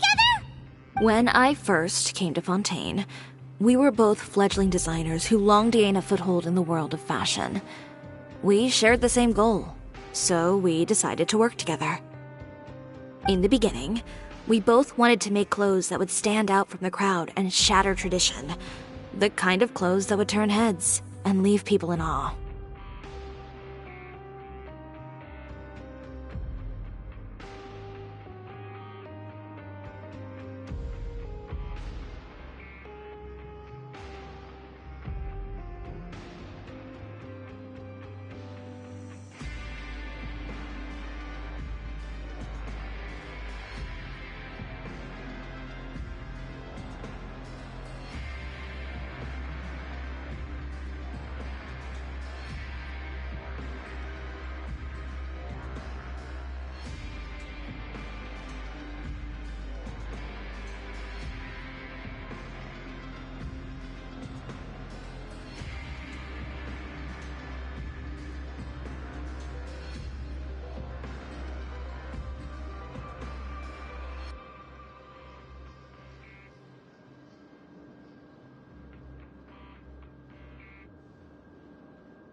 But with every criticism we received, and every sponsor that rejected us, Uter's confidence disappeared little by little.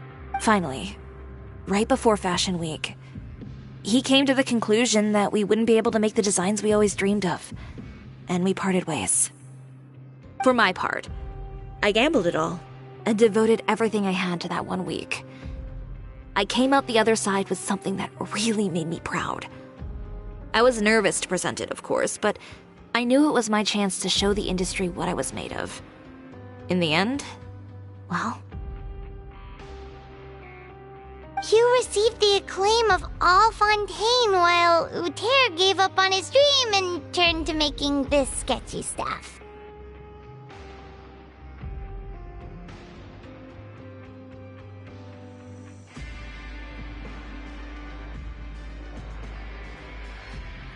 I don't know the exact details of what happened after that.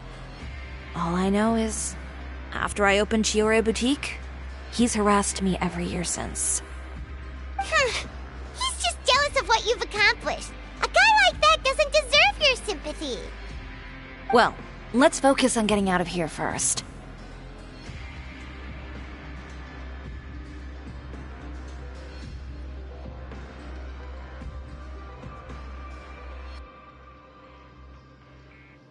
Missing the show is as good as letting him win. There are some control panels over there. Let's see if any of those buttons do anything.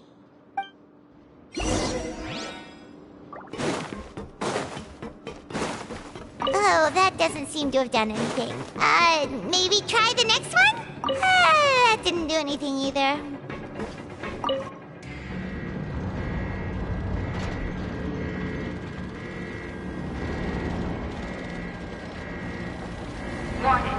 Warning. Unauthorized intruders entering expulsion mode.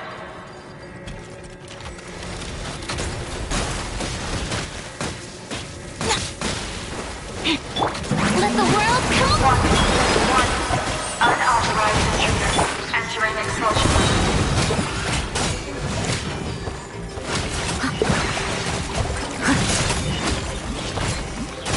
Look over there. Warning. Unauthorized intruders entering expulsion mode.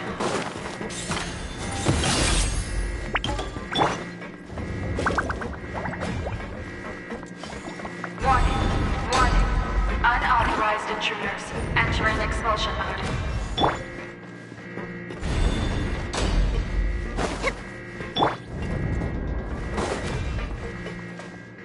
Warning.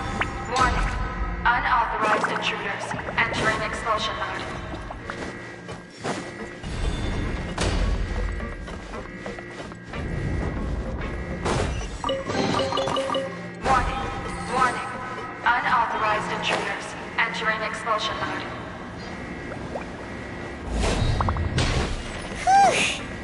We finally made it out. Huh? Why does it feel like the movement patterns of those mechs have changed? Warning. Unauthorized intruder. Initiating shutdown procedure.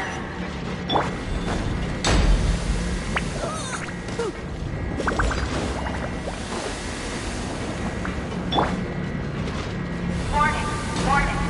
Unauthorized intruders. Initiating shutdown procedure.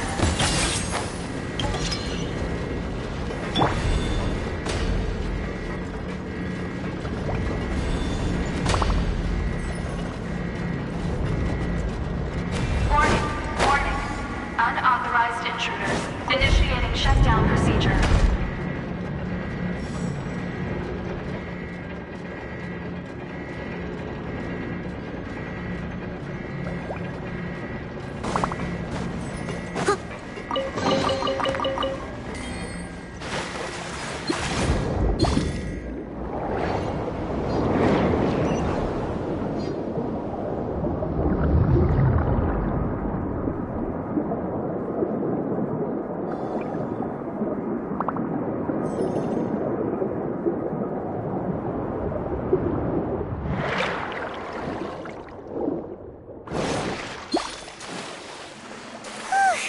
We're finally out of that stinky place. Let's take this evidence and get out of here.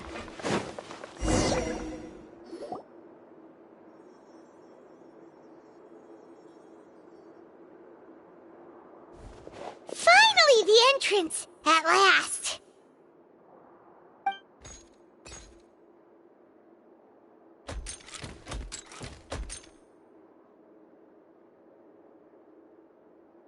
Oh, those chambers couldn't hold you, I see.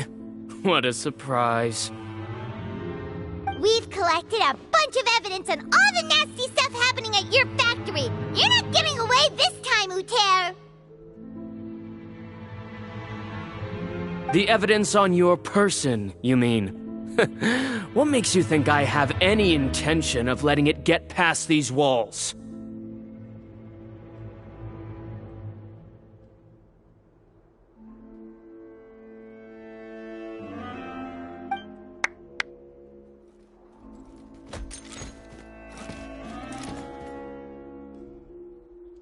More mechanical guards? Really? Ever thought about using these funds for a legitimate purpose? Oh, but this is a legitimate purpose. What? Destroying Chioria Boutique? Or continuing to make your rotten rags? Proving that fashion is merely a laughable farce. A carnival of ignorance! You know what your problem is, Uter? You've become so obsessed with the concept of fashion itself that you let it paralyze you. Stop trying to cater to it. Focus on your own work, and you get to decide what fashion means. Spare me the lecture, why don't you? Sooner or later, you'll cater to all the voices too, you know. After all, what is fashion but another form of public opinion? Fashion is about aspiring towards a certain ideal, but it's up to you to decide what it is. My brand caters to no one but myself and my vision. That's... Well, once the people witness their former darling's spectacular fall, they'll understand how laughable that ideal truly is. That's what you've been trying to prove all this time? Your jaded understanding of the industry is the reason you've had it out for my brand for so long? You weren't like this before, Uter. What happened to the man who wanted to make something that would bring the entire world to its knees? He realized long ago how utterly naive and ridiculous that dream was. You gave up on your dream, but that wasn't enough, was it? You had to find a way to prove to yourself that it could never have been possible at all.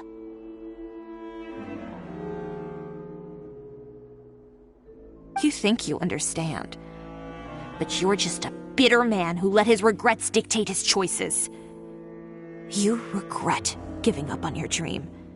So you stopped at nothing to prove to yourself that it wasn't the wrong choice. This whole thing Uter. It's pathetic. Pathetic? Why don't you take a look in the mirror? You're a fool daydreaming about taking all of Teyvat by storm. Well, good luck doing that when even Fontaine doesn't have a place for you anymore. You're right. Maybe all those who pursue their dreams are fools. But more pitiful still are cowards who are too afraid to even attempt what the fool is brave enough to try. You...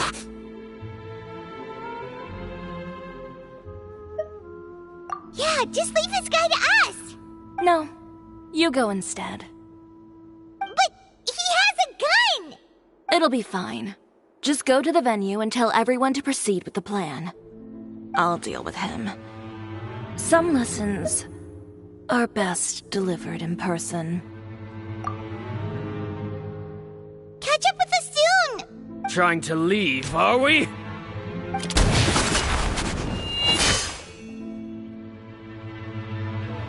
I've held back all this time because of our past partnership, Uter.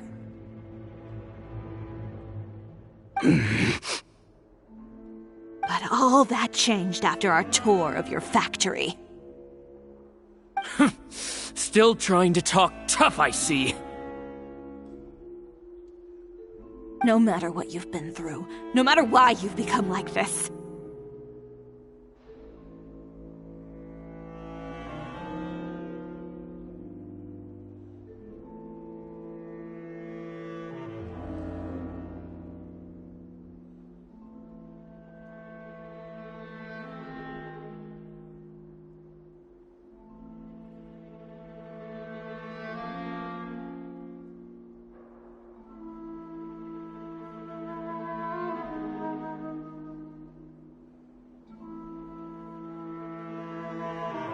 if I may borrow the words of a friend, a guy like you doesn't deserve my sympathy.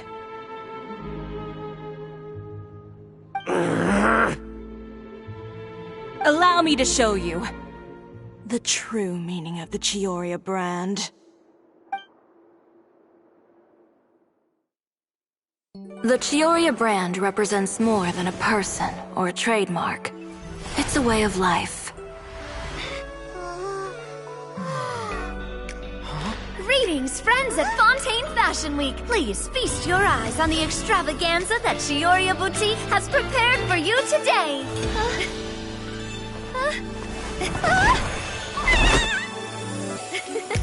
Brilliant, dazzling, and wholly unique. And most importantly, an enduring, never-say-die spirit. That's the true meaning of the Chioria brand. And now, let's welcome the thundering seamstress, Miss Chiori herself! Did Chiori not...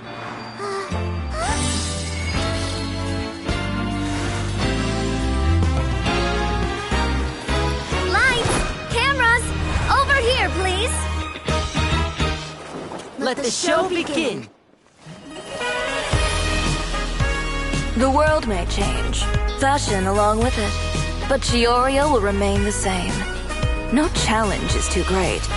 Chioria caters to no one. Not even the times. Rather, Chioria will always lead the fashion of our time. Finally, let's not forget.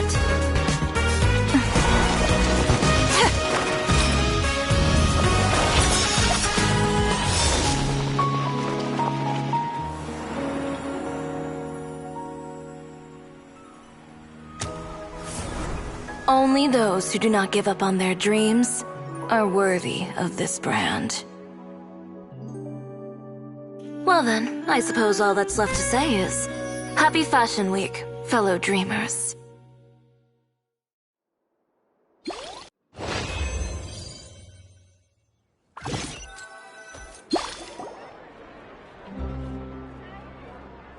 How about this? A little more to the left. Like this? Perfect. Phew. Oh, that looks great!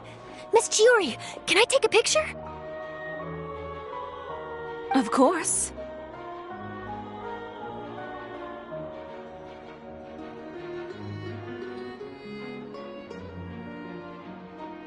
I didn't know you'd make a brand new signboard. I made it before Fashion Week. I figured it'd be best to put it up after the success of the show. Well, how can you become renowned through all of Teyvat without a fancy signboard of your own? The Spina's way ahead of you in that regard. Now that you mention it, perhaps our magic troupe could use one of those.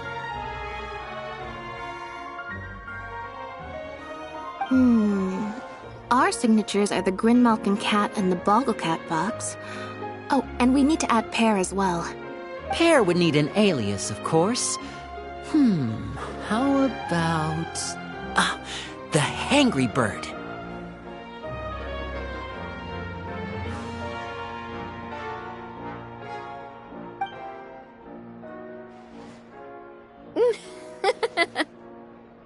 So, does that mean your signboard is going to be 2 cats and a penguin stuffed into a single hat?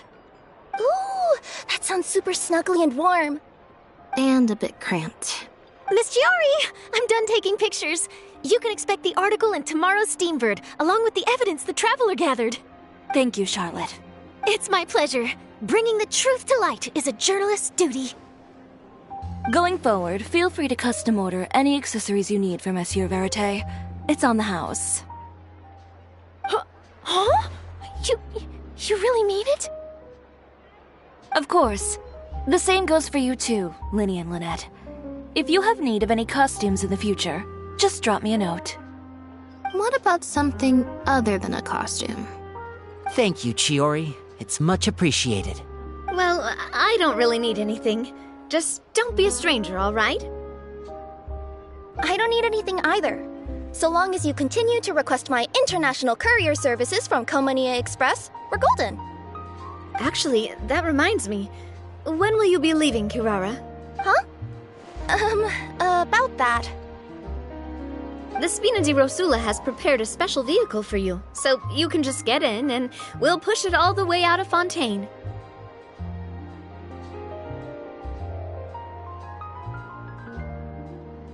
What? No, that's so embarrassing. Ooh, do we get something nice too, Chiori? Of course. Just hold on a second. Disrupting public order at the show, appropriating venue lighting equipment without authorization, using weaponry in public, hosting a dangerous performance without notifying the authorities. Chevrolet, we can explain. If you come across anyone who matches those descriptions, please report them to the Special Patrol at your earliest convenience. Enjoyed that, didn't you? You nearly scared me half to death. Says the one who pulled that stunt earlier. How about you do me a favor and tell me in advance next time you're planning something like that? And if I had, would you have approved? No, but it would have at least spared me a whole lot of anxiety. Well, I would say I more than made it up to you, have I not? A whole underground workshop in the Fleuve Cendra, and the man responsible all tied up and handed to you on a silver platter. Sounds pretty thoughtful if you ask me. All right, I won't argue with you. You can have this one. Well, friends, I would say we've earned ourselves a nice meal for our efforts. Let's go. Spina's treat. I'll have to take a rain check. I've still got a lot of paperwork to take care of, so you all go have fun.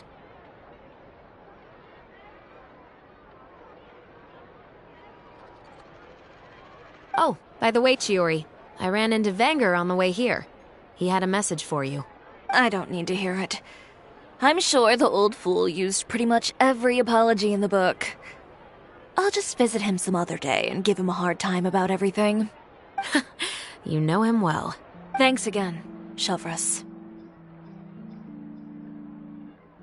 My pleasure. Oh, and one last thing. That was really quite an amazing show. You don't say. All right, all right. Follow me if you want in on the celebration feast. Come on, we're leaving.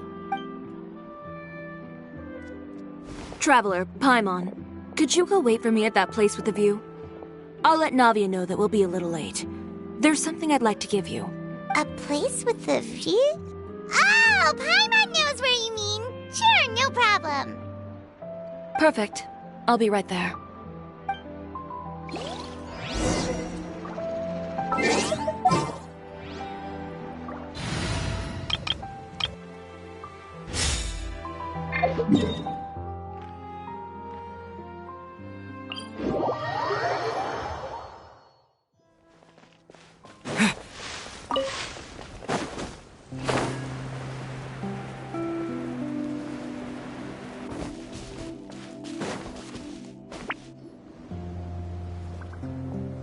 Sorry to keep you waiting.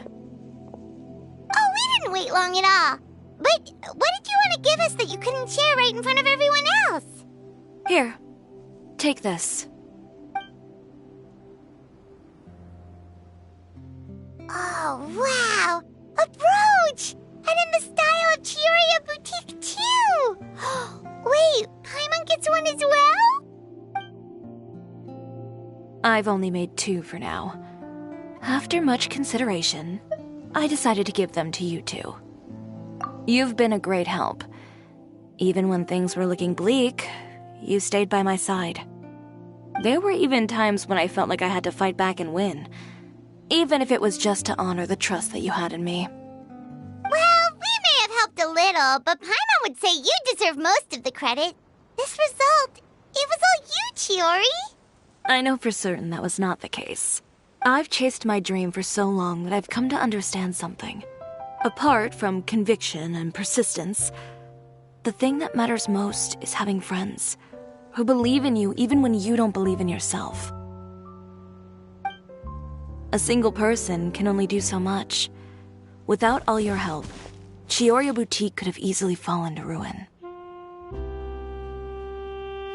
Well, Paimon doesn't think it would have ever gotten to that point. Not if you had anything to say about it. But, about the stuff you said at the show, you aren't worried it'll rub some people the wrong way?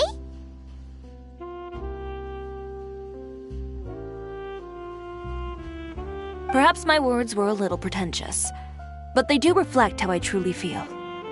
I won't bow or scrape before any force in this world, much less any individual. I'm confident in the quality of my work. Create something beautiful, and there will always be people who appreciate it. Well, guess there's nothing to worry about then. Should we go back and join them at the victory feast? Oh, yes, of course. But before that, I'd like to admire the view for just a little while longer. You know, of all the nights I've spent in Fontaine, I'd say this is the loveliest by far.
It's up to me to decide who I want to be.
Meow.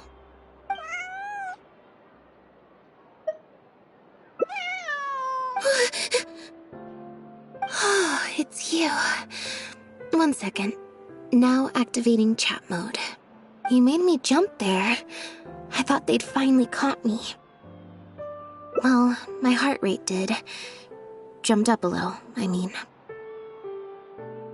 Objectively speaking, the trouble was entirely of my own making. Half an hour ago, I was at Hotel de Boer for a drinks reception. It was to celebrate the successful opening of a show, but it was draining my energy.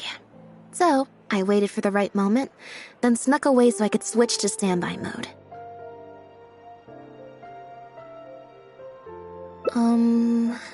Probably because I'm playing the lead role in the show? Is that so surprising? I'm always getting invitations to do solo performances. I just usually get Linny to write back and turn them down. But then came the Fontanalia Film Festival.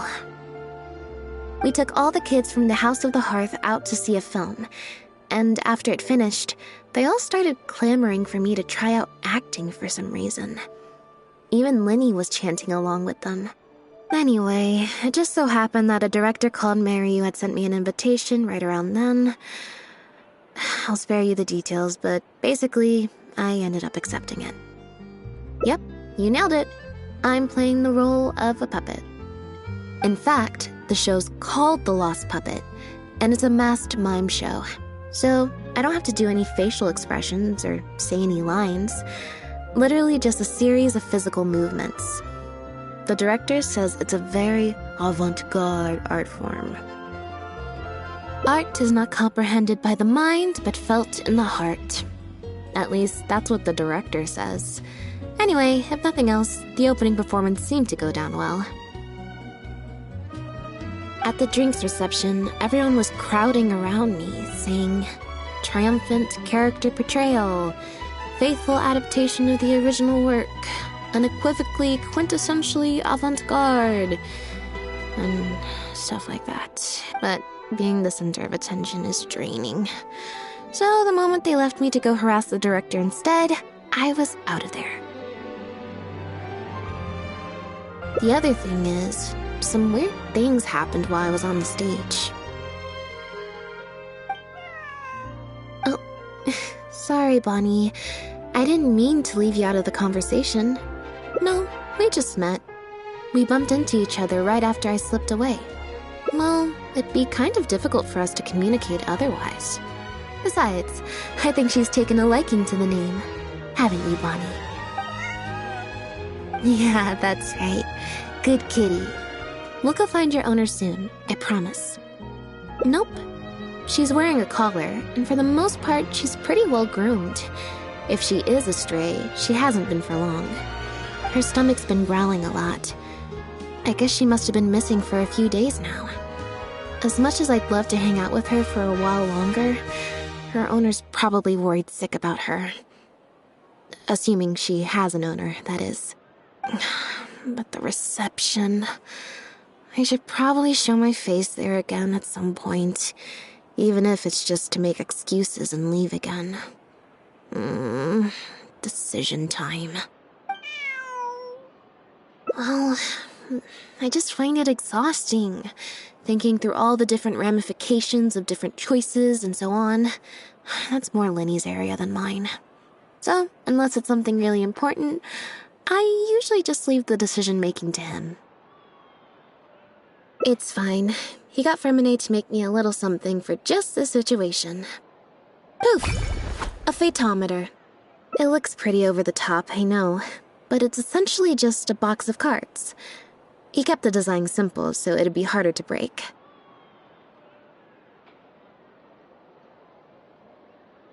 The way it works is, I pick a card at random, then look at the number on the card.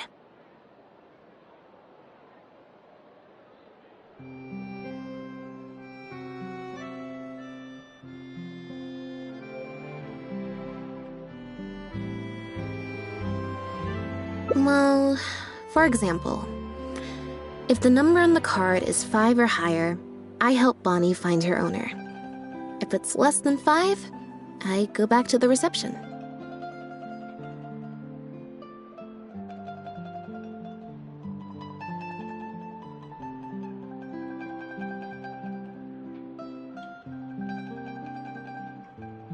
I just have to believe in the bond between me and my cards, and my fate will reveal itself to me in numerical form.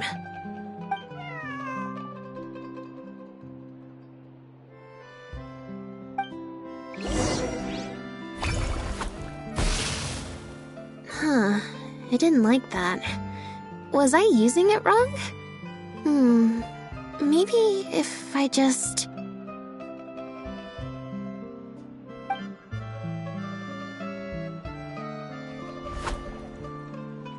Clearly, there's some design flaws to iron out.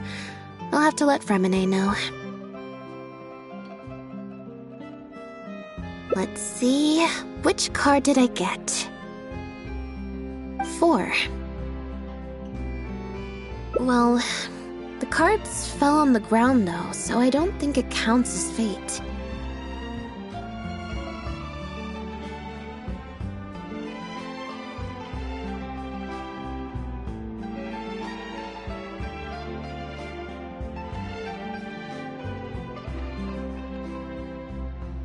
If you want to get the right answer, you have to let fate decide. Also something Linny said.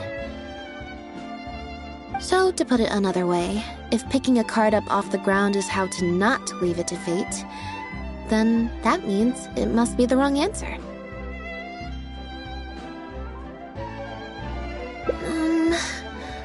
Or why don't you pick a card?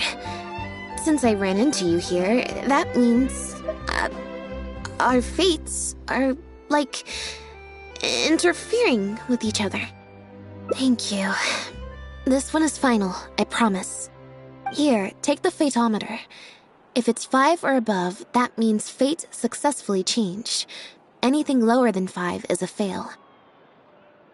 Also, if you have your own thoughts about what I should do, feel free to share it. Now that I've got a good problem solver here to help, I don't need to run every little thing by fate.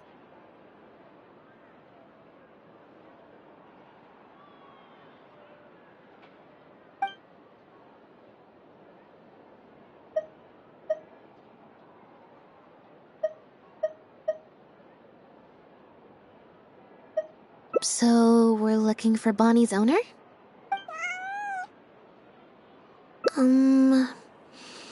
I think I'll go to the Steambird and see about putting an ad in the paper. You wanna come along?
Every stupendous day starts with a Steambird.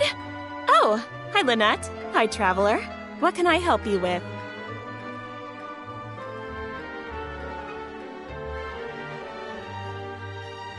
I don't think so. Have you picked up a stray? Yep. If there's no commission to follow up on, could we post a notice about the missing cat instead?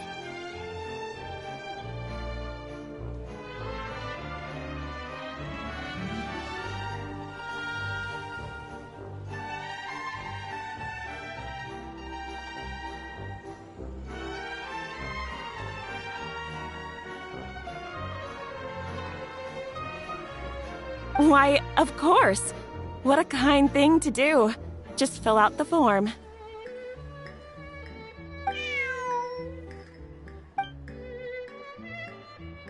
Well, we've registered you as missing. You can stay at my place until your owner finds you. Also, I just wanted to say thanks for keeping us company for so long. Well, I should probably head back to the drinks reception. Hopefully most of the people have left by now. If you've got some time, you should stop by my place tomorrow to see Bonnie. There's a nice cup of tea in it for you. Alright, see you then.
I believe this cat belongs to me.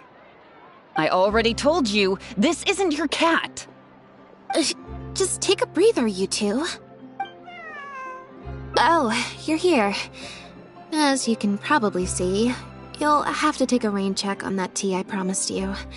At least for now. This is my friend's cat. He's preoccupied with some important business, so I came to retrieve her in his stead.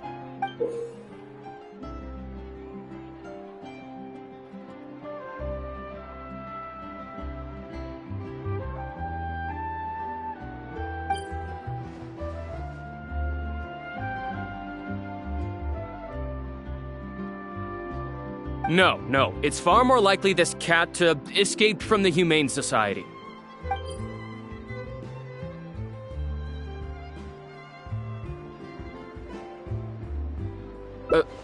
Bonnie? That's the name I've given her in the meantime.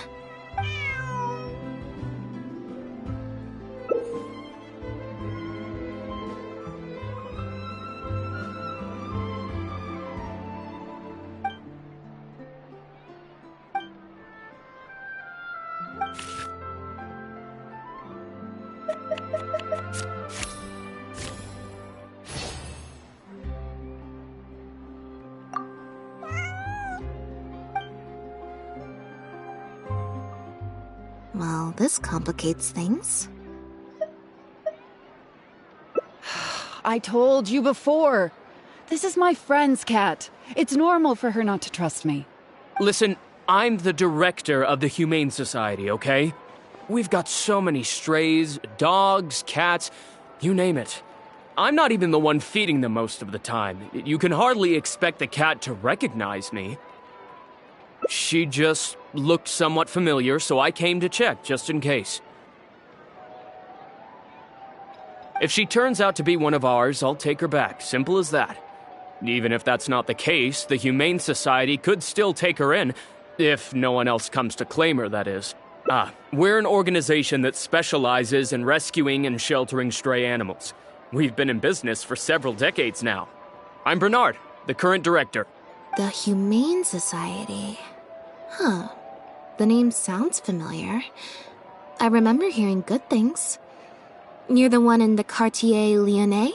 Yes, that's the one. Anyway, if it's not too much trouble, could I possibly take a closer look at the cat? If it turns out I really am mistaken, I suppose that means the cat belongs to this lady here. She would be the only remaining option after all. It belongs to my friend. Go on, Bonnie.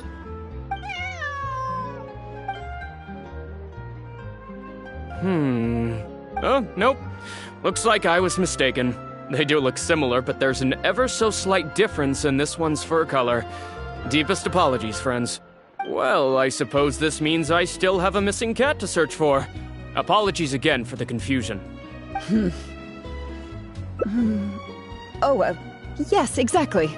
Wait a second. You lied earlier, didn't you? Lied? I'm afraid I don't know what you mean. A liar always has a tell. The look in their eyes, their breathing pattern, the way they hold themselves. The things that can give you away are often more numerous than you would think. What are you talking about? The way I see it, you're conflating baseless conjecture with fact.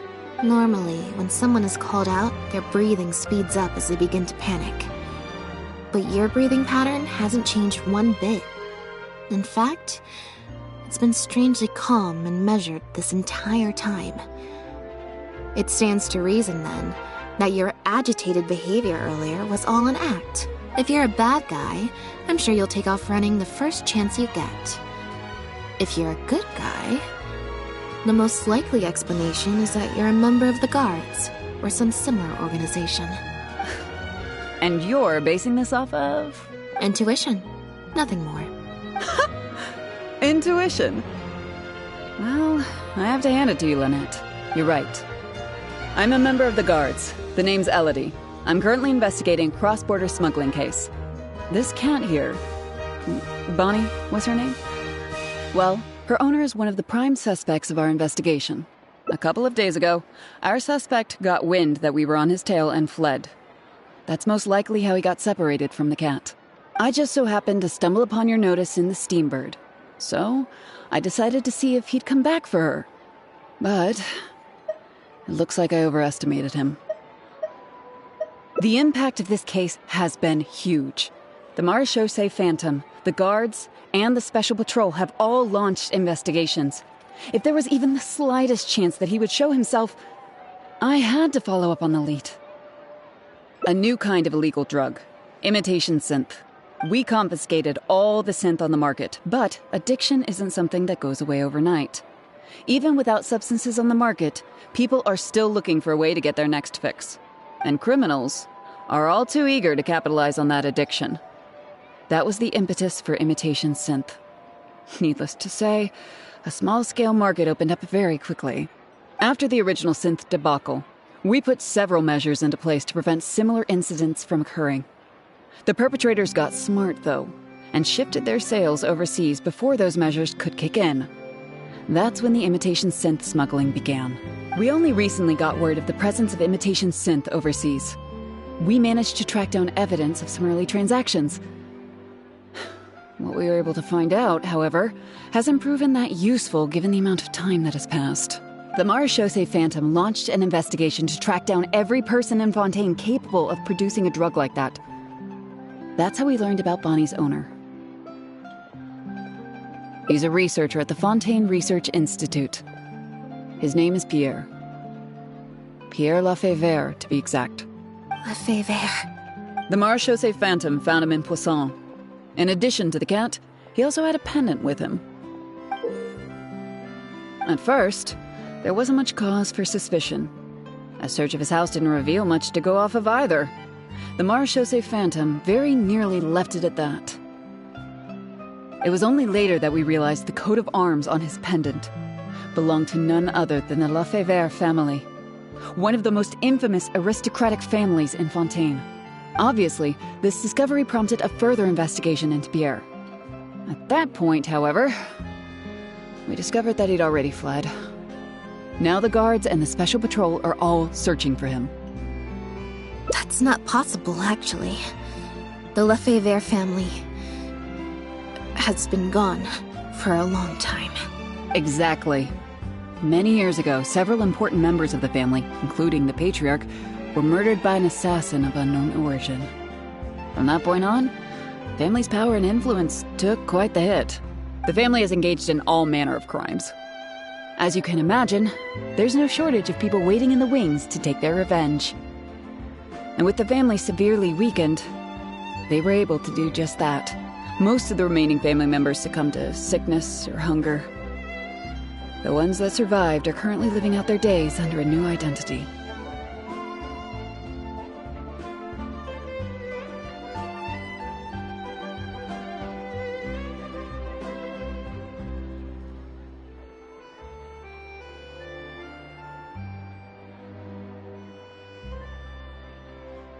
Pierre is one of those very survivors. He's been hiding away in the Fontaine Research Institute all these years. His true identity unbeknownst to all. Until now, that is.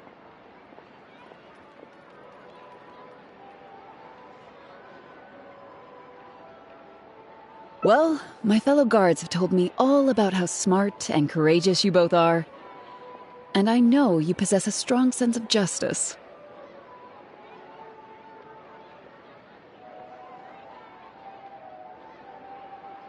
There could be a chance that Pierre, or one of his accomplices, might attempt to get close to Bonnie.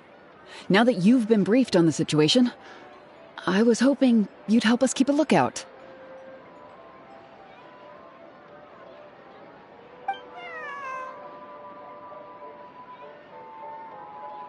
If I take Bonnie back to the Guards with me, there's no way Pierre will try and come for her. Not even the most daring of criminals would attempt something like that.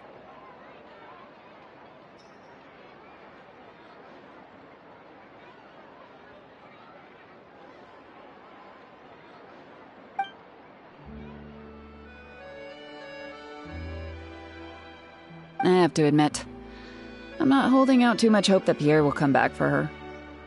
But if there's even the slightest chance, then it's worth a shot. Well, I've got some other leads to follow up on. If Pierre does appear, Please contact me right away.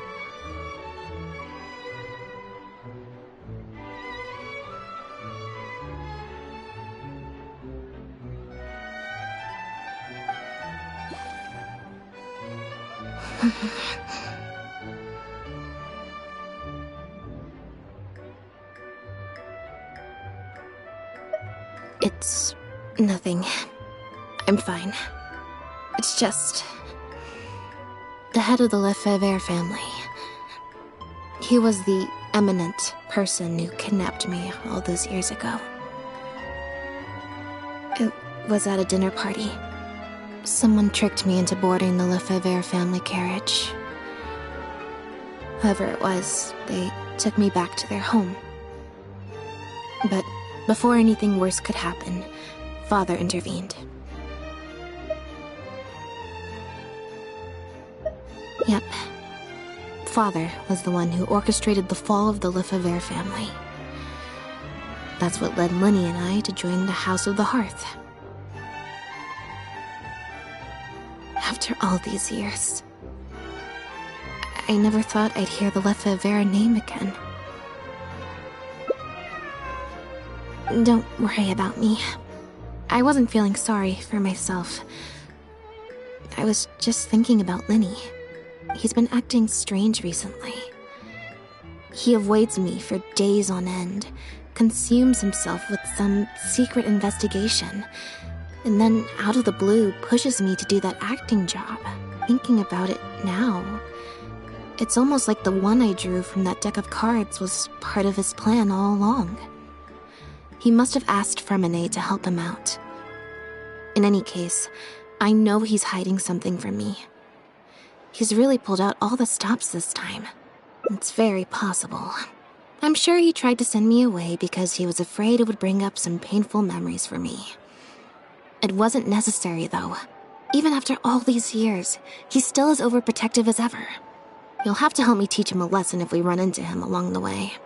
Yep. I want to head to the Fontaine Research Institute to learn more information about Pierre. Just let me activate search mode and then we'll head out. Who knows? Maybe we'll run into Lenny along the way. A little bit of both, perhaps. For the most part, though, I just have the sense that something's not right. Something isn't adding up about Pierre's story. I'm just not sure what. Okay, I'll write a letter explaining everything to the crew. Once that's done, we can head out.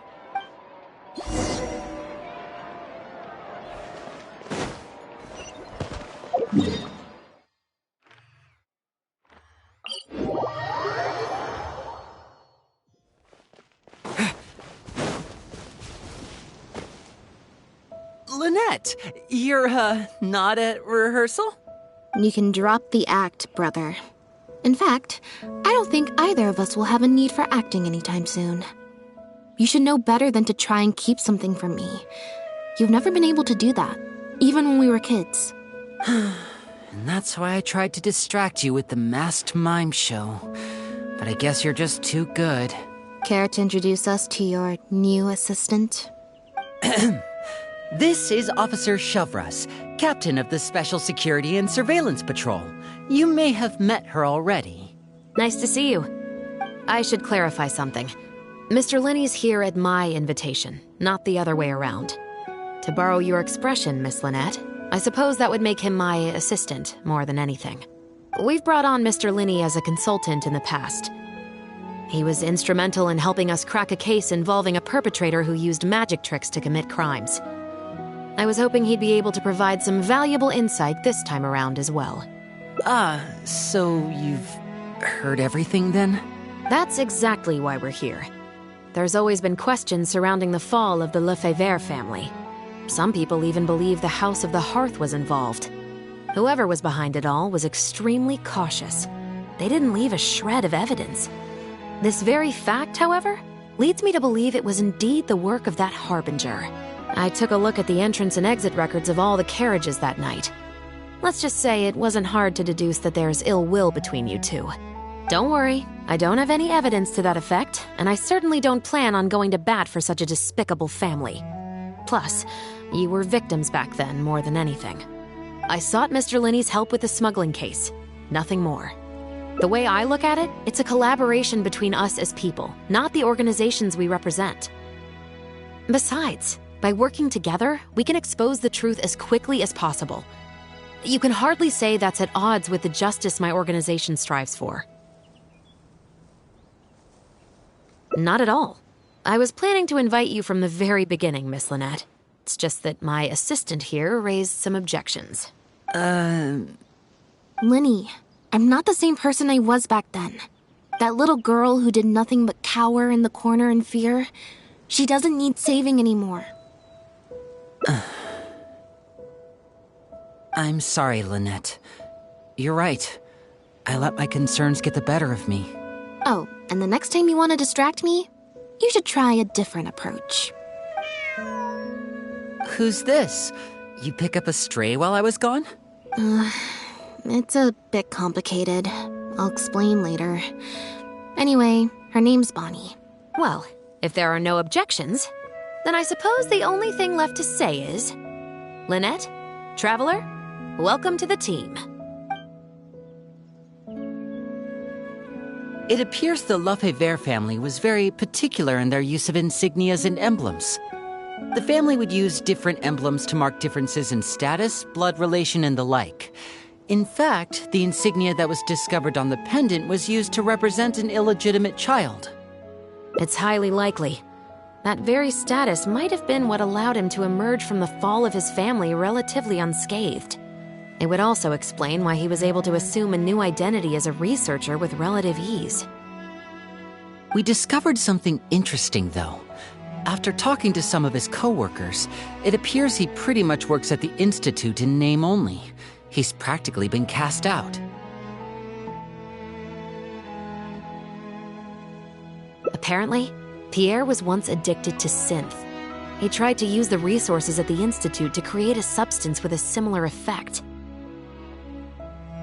He claimed it was just for research purposes, but the Institute revoked his access to the relevant materials regardless. He was placed on disciplinary leave, pending a thorough investigation of his actions.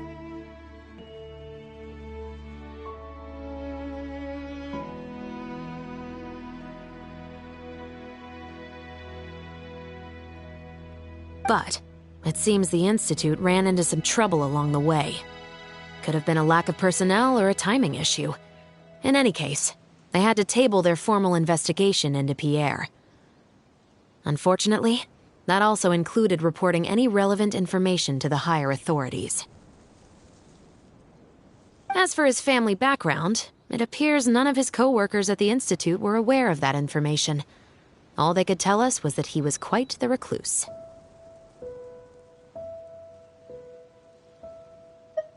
Other than the pendant, we didn't find anything else of note at his residence in Poisson.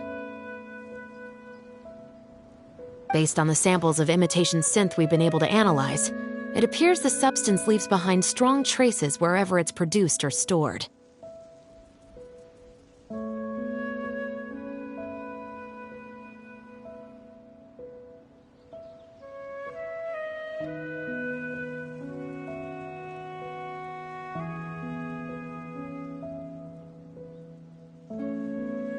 Those traces might not be obvious to the casual observer, but they're not something our guard poodles would miss.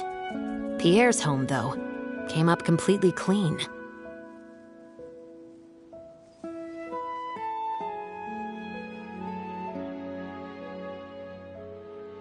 We didn't find any records indicating possible involvement in overseas transactions either.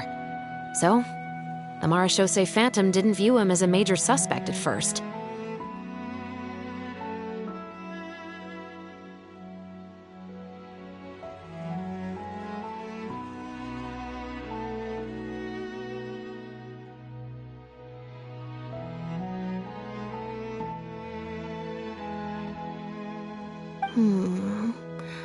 Maybe he had a separate, dedicated area where he made the imitation synth.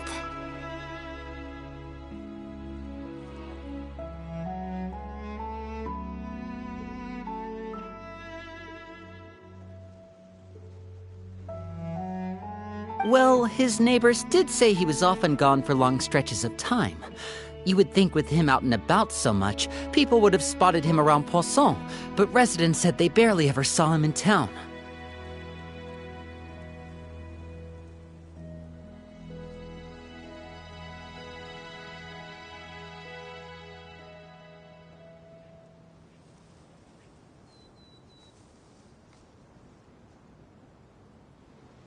If his reclusive nature was just a matter of keeping a low profile, I guess it would make sense for him to have a secret base to carry out his business.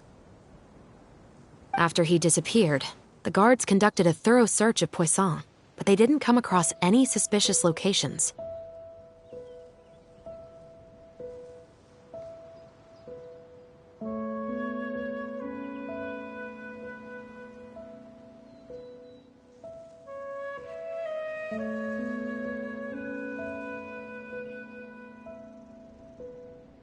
Poisson.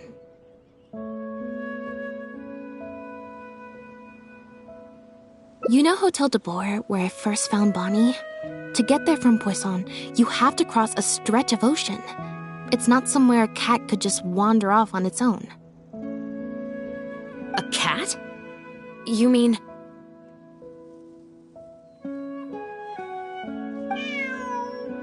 Bonnie is Pierre's cat. Oh, that's right! When the Marechaussee Phantom first tracked him down, I remember there being something about a cat in their report. So this is her? From what we've learned about Pierre's habits, he doesn't seem like the type to venture out without a purpose. So what you're saying, Lynette, is that Bonnie couldn't have gone missing in Poisson. If that's true, then... Exactly. Bonnie might even know where it is. Wait. You think the cat can lead us there? But she's not trained like one of our guard poodles. How is she supposed to understand what we want her to do?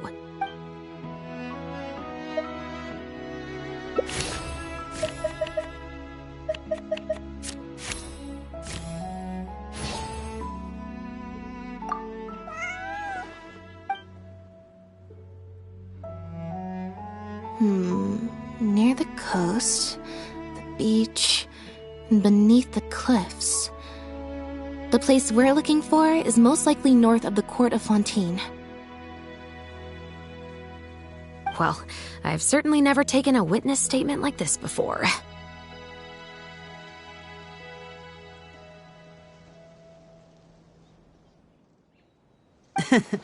Well, if it works out, maybe it's something worth getting used to.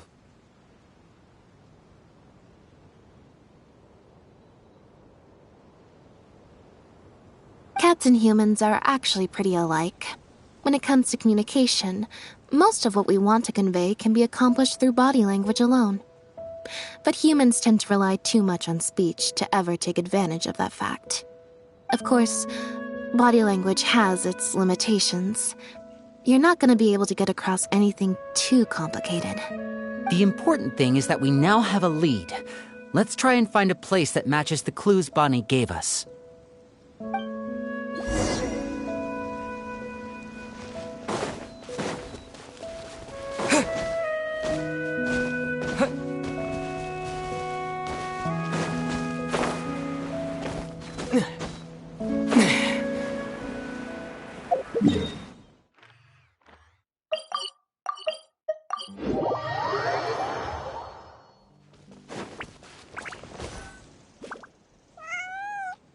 Seems like Bonnie is trying to take us somewhere.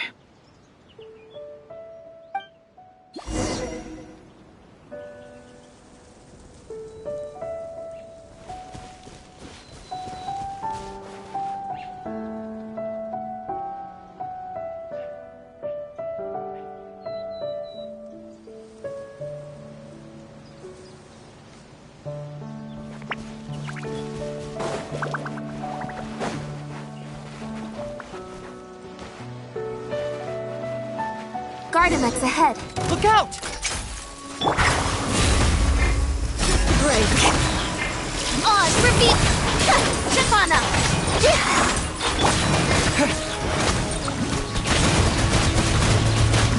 Water jet! As you wish, mein Fräulein.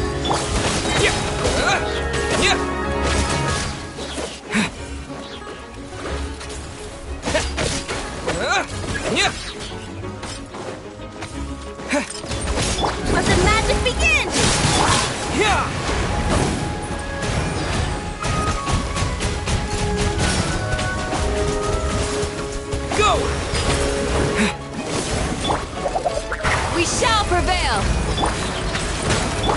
Surprise!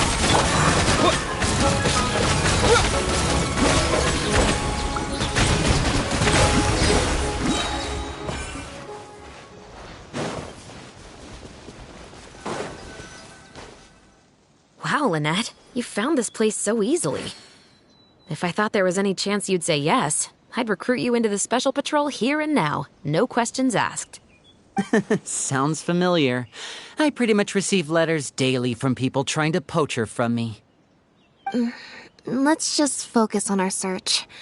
There's a lot to investigate.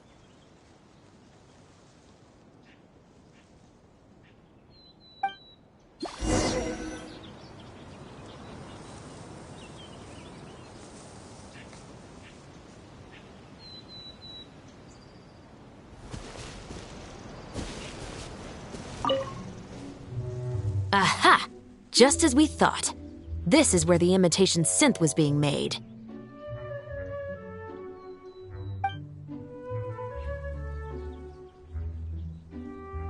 Looks like he's got more than just imitation synths stashed around here. In addition to the raw materials needed to synthesize the substance itself, there's a large quantity of cleaning agents and a few drugs I haven't been able to identify. These cleaning agents are likely used to dispel traces of the substance, like its smell. The Special Patrol did some digging into imitation synth. Our records indicate that it's very difficult for ordinary people to detect traces left behind by the stuff. I'm sure that was the case for Pierre as well. It must have taken a considerable amount of time and skill to ensure all those traces get washed away. But what are these other drugs for?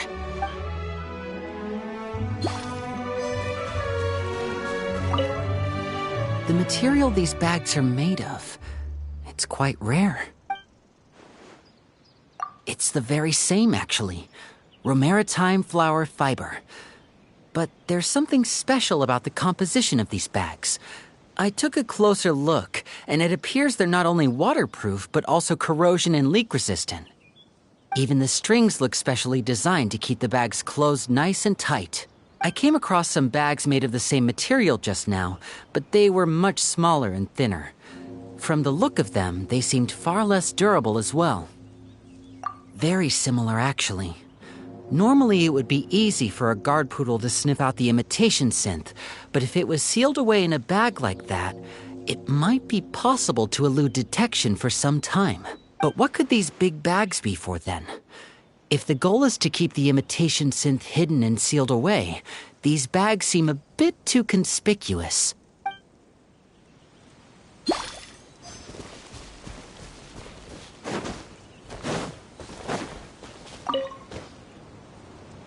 When the Marechaussee Phantom searched Pierre's house, there was no sign of these barrels, right? You're right. That doesn't seem like his way of doing things.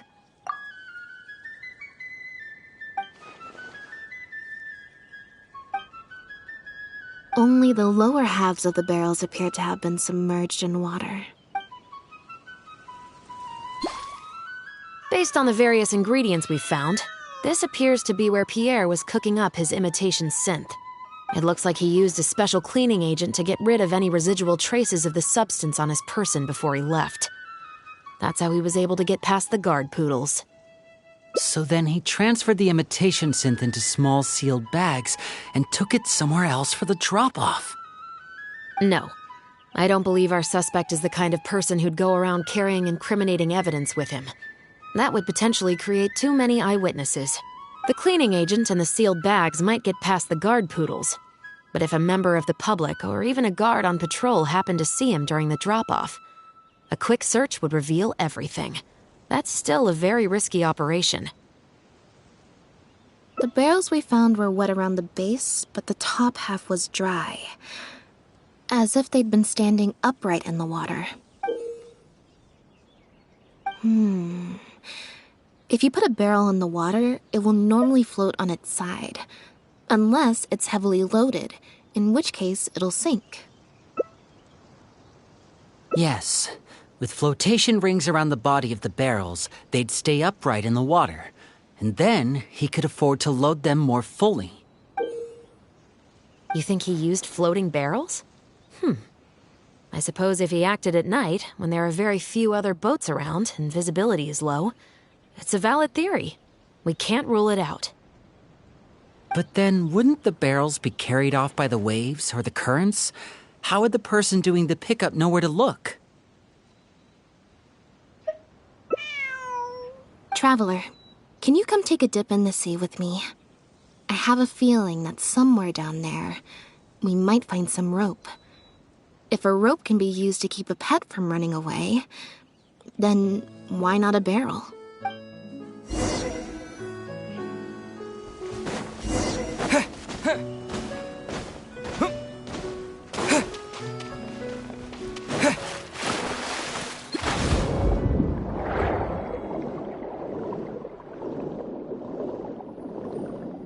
The wreckage of a small boat?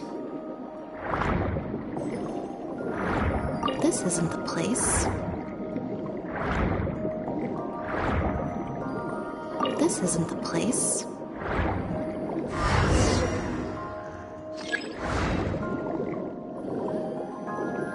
Got it. Time to go up and report.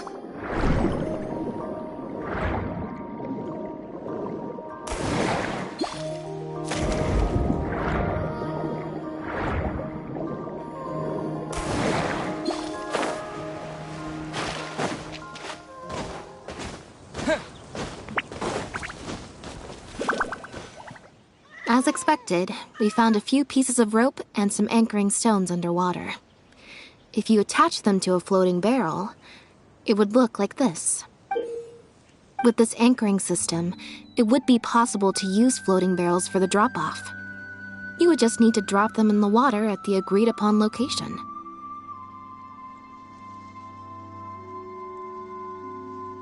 We also came across the wreckage of a small boat. It must have been left out on the water and capsized due to the force of the wind and waves. Its small size, however, would have made it perfect for staying undetected. Let's talk this through. Based on the evidence we've collected, it seems like Pierre would row a small boat out to the agreed-upon transfer point, drop off the barrels, leave, and then row back and retrieve them after the transfer was complete.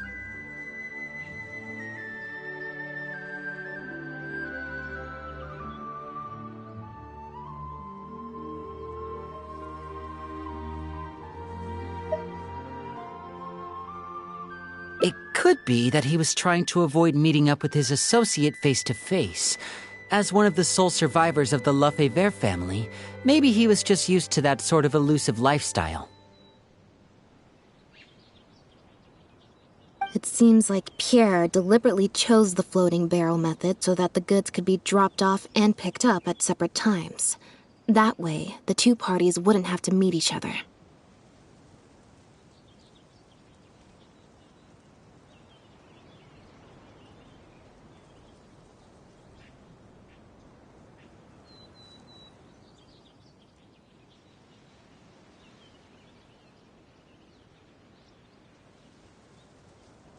Well, if that's the case, they must not have a very close working relationship. Let's not jump to any conclusions just yet. Assumptions can be detrimental to solving a case. It's possible they were just trying to keep a low profile. Two boats sailing to the same location at once could be too conspicuous. The most important thing is that we can now confirm Pierre wasn't acting alone. The floating barrel drop-off system is proof enough of that. Let's say for now that he was only in charge of producing the imitation synth.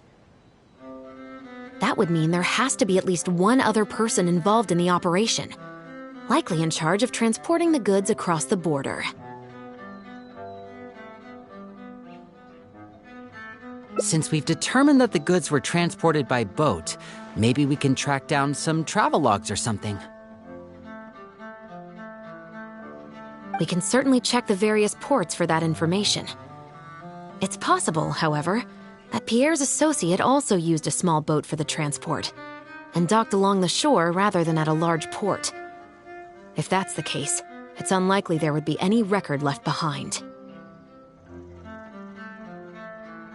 Absolutely.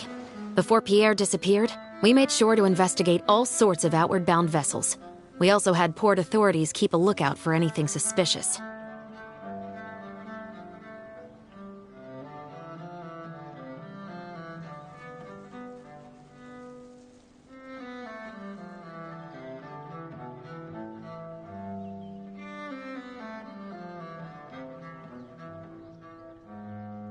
Unfortunately, we were never able to find out how they managed to get the imitation synth across the border.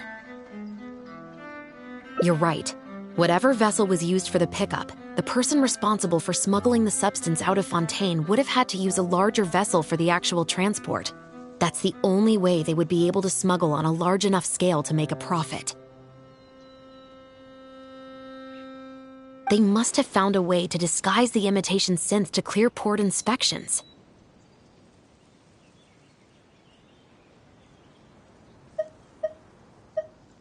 Exactly.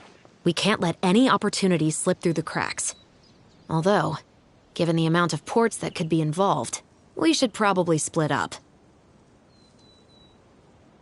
I'll run home and ask some of my brothers and sisters to try and dig up some information. I should also head back and update my platoon on our progress. I'll grab some reinforcements while I'm at it. Lynette, Traveler, why don't you head to Lumideus Harbor and see what you can find out? All right. Come on, Bonnie. You too.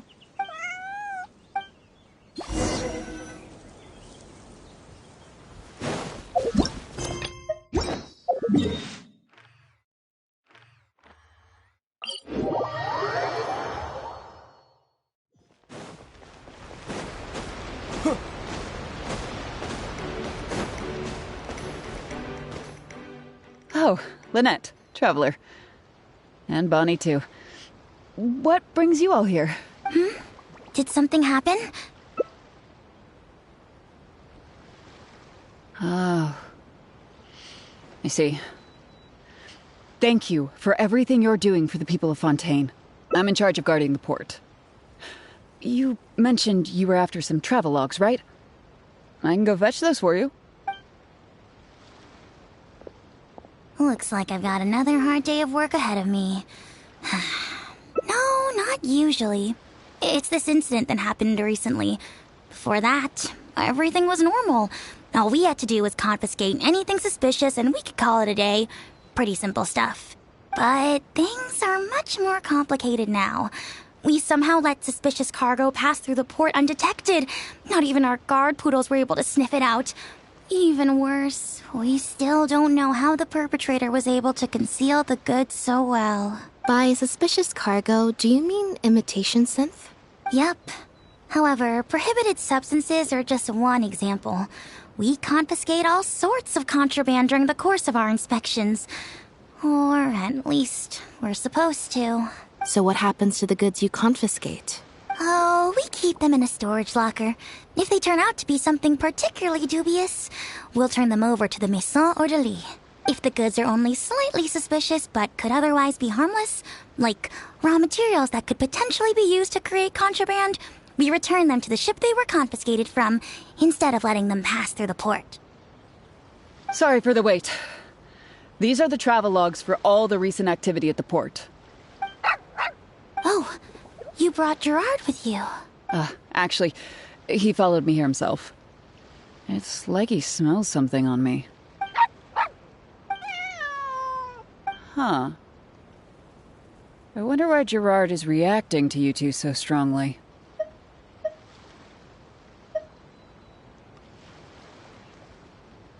Huh? We were so careful not to touch it, but we still ended up with traces on us.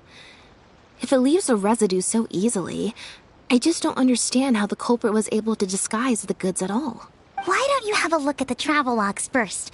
All ships coming in and out of the port are recorded here, except for the ones the port authorities ride to and from work.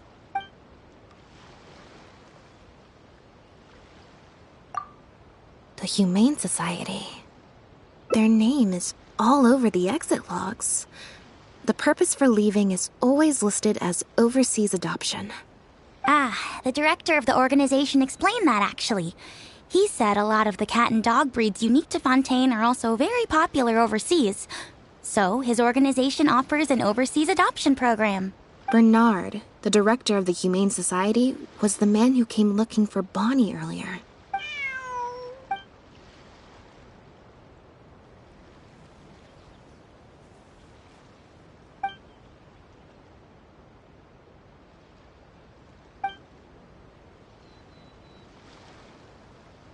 Have you figured it out too, Traveler? The way the criminal disguised the goods? When Bernard asked to take a closer look at Bonnie, he was actually checking whether there was any imitation synth in her stomach. Wait, what? The sealed bags we found at the secret base. They were specially made to be corrosion resistant. There were gaps around the lids of the barrels, and airbags were used to keep them upright in the water. Those drug shovers found at the secret base, she most likely didn't recognize them because they're not used on human beings. It's an anesthetic used on pets. The perpetrator must have given it to the animals. Pierre must have made the animals swallow the sealed bags full of imitation synth at his secret base. Then, he stuffed them into floating barrels and left the rest to Bernard. The sealed bags combined with an animal's body odor would certainly be enough to mask the scent of imitation synth. During our inspections, we would have never thought to inspect the bellies of those animals for anything suspicious. Even if we tried to feel around for something, I'm sure it would be difficult to detect. Exactly. I bet Bernard even transported animals with synth in their stomach alongside ones without. That way, it would be even harder to say with certainty that something was amiss. She's probably in the clear. Otherwise, Bernard would have never left without her. I'm guessing he didn't know whether Pierre had already hidden the next batch of imitation synth before he fled. Just imagine. He sees the notice we put in the Steambird, and it turns out that one of the very cats he gave to Pierre for the smuggling operation is out in the open, roaming the streets of Fontaine. If Pierre had already hidden the next batch of imitation synth, then Bonnie would practically be living proof of their crimes. He would have had no choice but to go after her. So, that's why he came to find you and insisted on taking a closer look at the cat. Wait a second, I'm a little lost here. I get the part about hiding the substance in the pets, but those, what did you call them again? Floating barrels? Why even put the animals in there in the first place? If you've got something as convenient as a floating barrel, why not just stuff it with the imitation synth directly? Why not wait to hide the stuff until after the exchange has been made? In order to make sure the animals could swallow the sealed bags, they made them extremely thin. Had they not done that, the animals would have likely bitten or chewed through them.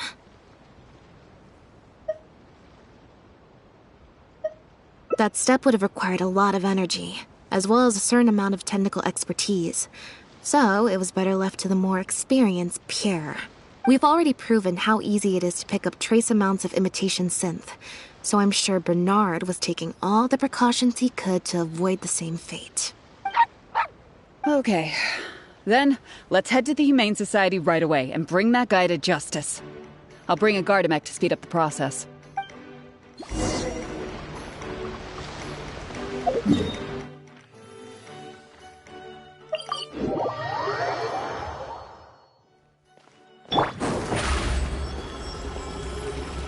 Step on up! The headquarters of the Humane Society should be somewhere around here. Bernard could show up any moment now. Ah, you're the people from earlier. Wait, you're from the guards? After him! We can't let him get away!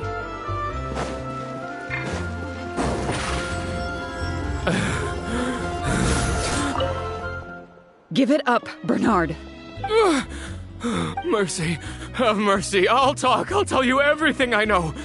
The Humane Society has done so much good over the years, and yet you have committed such an atrocious deed in its name. Look, I didn't have a choice, okay? My father cared about those blasted animals so much, he didn't bother to take care of his human wife and son at all. While those animals were showered with love, I lived worse than a dog. No one asked. Tell me, how did you first get to know Pierre?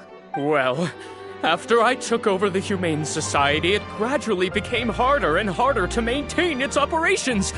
Until one day, someone suddenly passed me a letter. It said that I could stand to get a large sum of money as long as I helped them to transport some animals abroad. It was only after a few such transports that I finally understood what I was really transporting.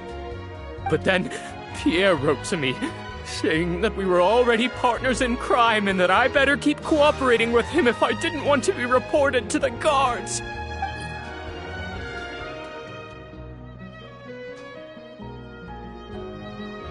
You knew it from the very beginning, didn't you? The reason why you had to go through so many steps just to transport some animals. I'd suggest that you confess everything right now if you don't want to add anything else to your list of crimes. Yes, officer.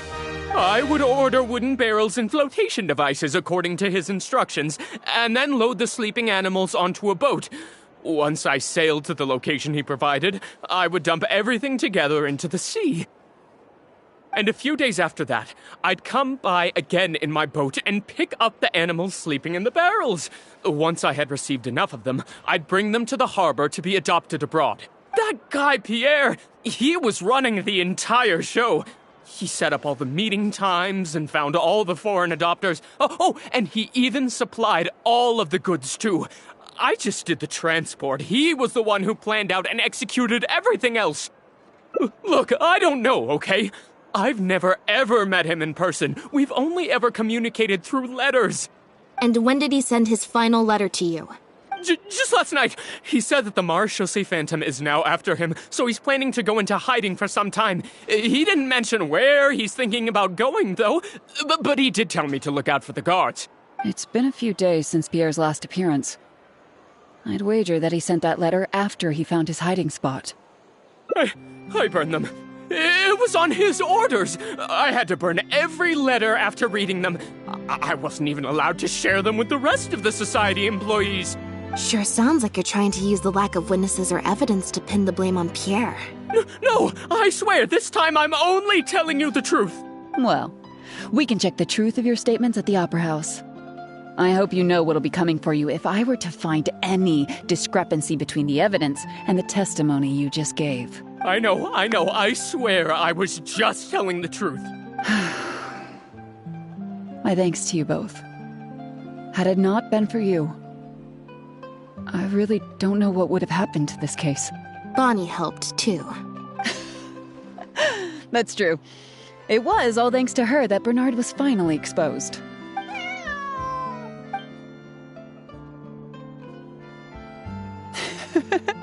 And it looks like she's grown quite fond of you two as well.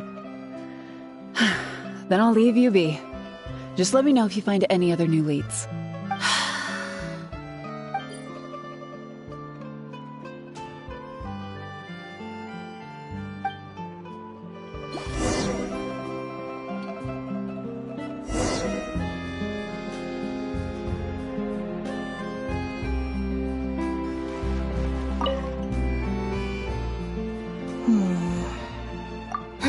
It was that obvious, huh?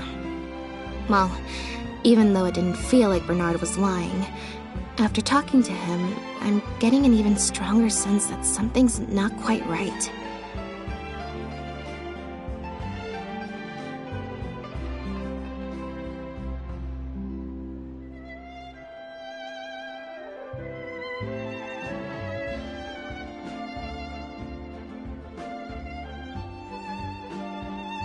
We investigated so quickly that perhaps we've missed a thing or two along the way. Let me activate deduction mode and consider things again from the top to see if we can find anything new.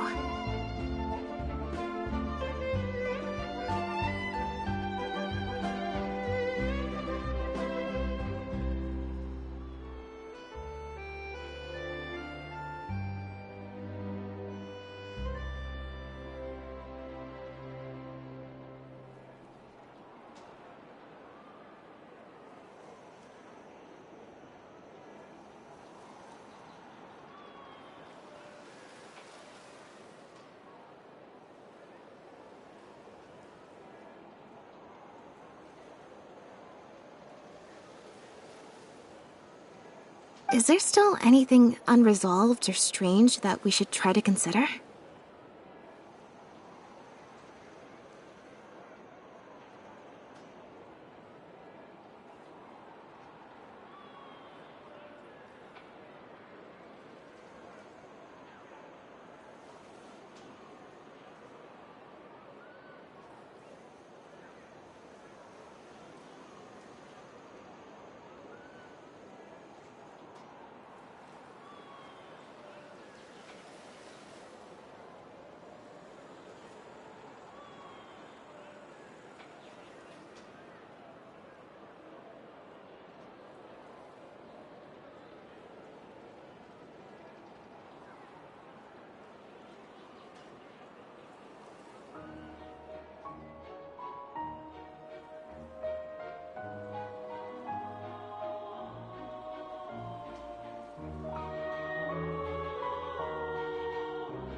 Well, we've discovered that Bernard is responsible for the trafficking, while Pierre deals with supplying the goods. Is there something else in this scheme that we're missing?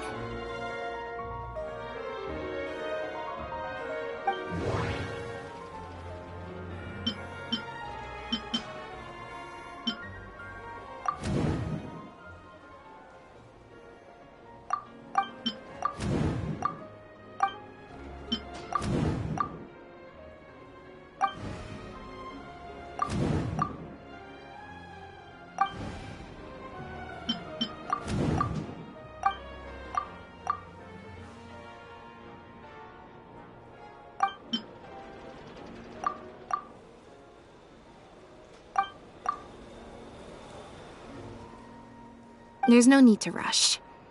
Let's see if we can find any other suspicious... The Marechaussee Phantom found Bonnie and the Lefebvre pendant at Pierre's residence. That was the beginning point of our investigation.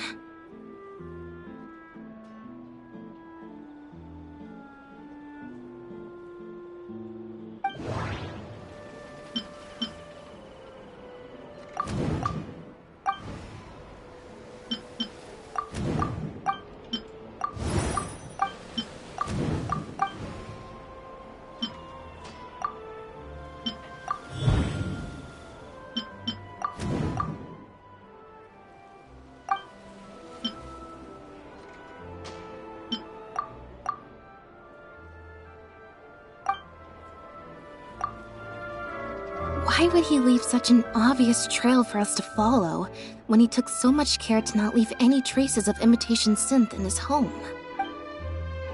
Bernard claims to have received a letter last night from Pierre. In the letter,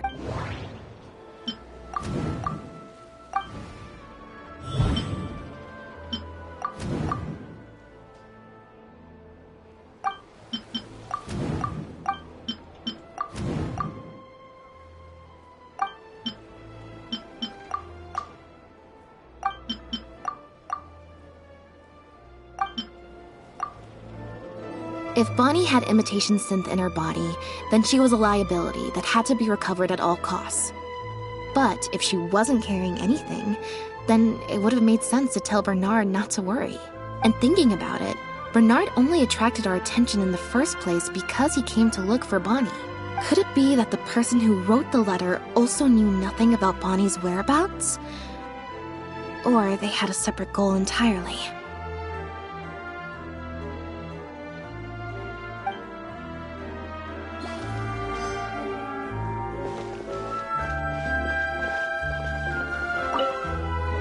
Perhaps.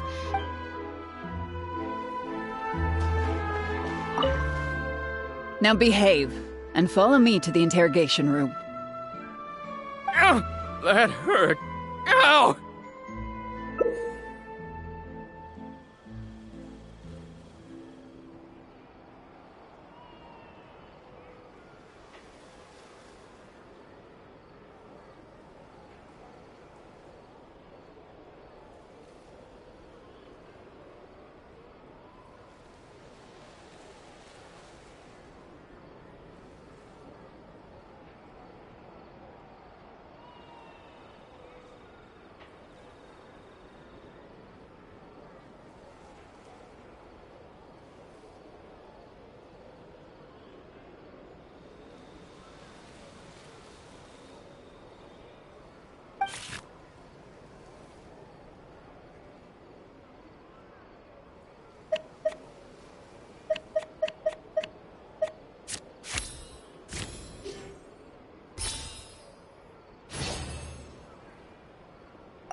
Is there something else you need from me, Traveler? Huh? I see. It all makes sense now. Hey, what are you talking about? Look, even our confessed criminal here has no idea what you're saying.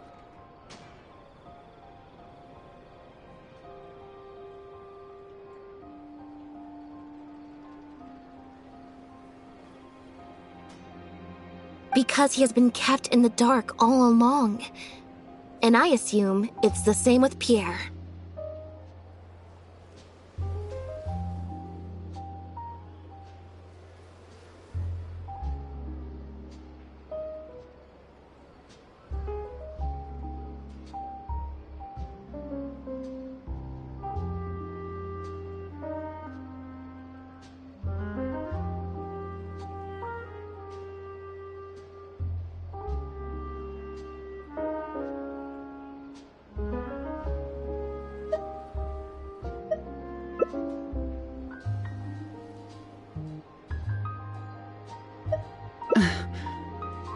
That never quite added up for me.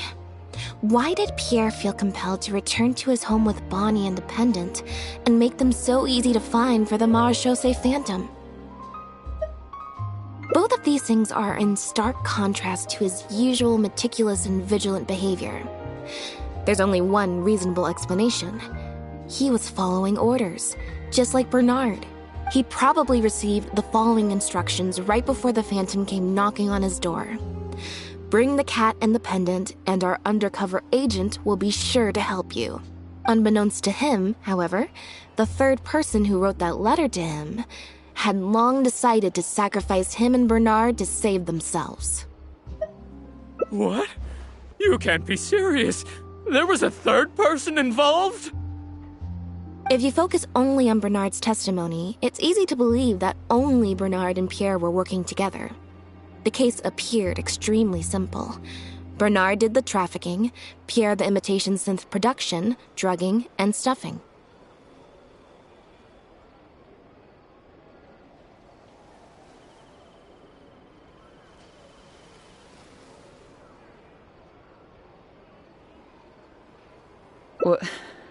Wait.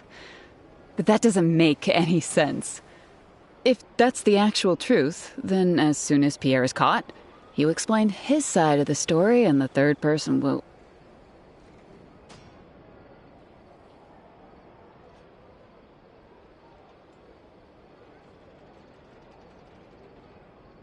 Yep, which is why the third person made sure that Pierre would never be found again. Once they had instructed Pierre to expose himself, the third person wrote to Pierre again, suggesting that everything had been taken care of, and he should take Bonnie and safely return to his base. Of course, Pierre's disappearance at such a sensitive time immediately made him a prime suspect. Knowing that Bonnie had last been seen with him, all the third person would have to do from that point on would be to lead the Phantom to investigate the Humane Society and get Bernard to confess the truth. Wait, so you're saying that the letter I received yesterday, the one that made me think Pierre was still alive, it was also sent by the third person? Is that what happened? I'll get back to headquarters right away and reinvestigate this case from the top. Chevra said that assumptions can be detrimental to solving a case. Someone among us, however, has been feeding us all kinds of preconceived notions ever since our first meeting. They suggested that Pierre's disappearance was an attempt to escape the judgment of the law, and that Pierre was a scion of the Lefebvre family. But if the disappearance is truly just a cover-up for a murder, then couldn't the true scion have been an illegitimate daughter, rather than an illegitimate son? Huh? Haven't you taken this joke a bit too far? You're right. I did let a lot of assumptions get to my head when I first started to talk to you about the case. I'll make sure to correct my behavior. You deliberately fed us lies, but even you could not control every last detail of your plan. There was a flaw in your scheme, and something didn't quite go as planned. Getting the Marechaussee Phantom to notice Pierre was only the first part of your plan. Had they failed to take notice of the Humane Society, they could have cast a wider net.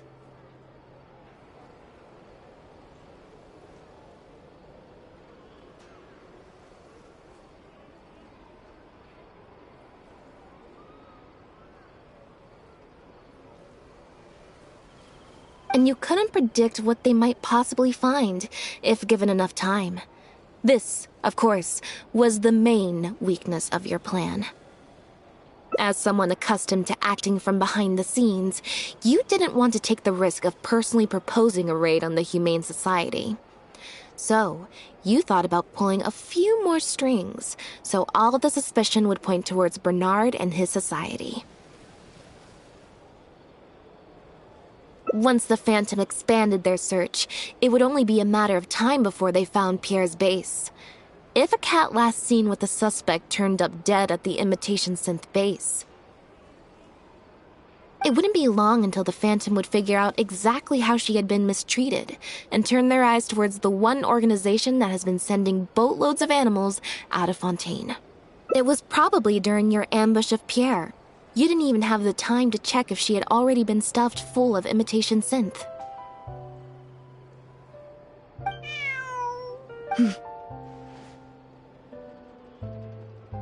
Still, you soon found another opportunity. Before long, Bonnie had made her way back into the city, and even popped up on the Steambird. Like Bernard, you desperately wanted to confirm the contents of her stomach, so you hurried to find us. Unlike Bernard, however, you were hoping that Pierre did have the time to make her swallow a load of imitation synth.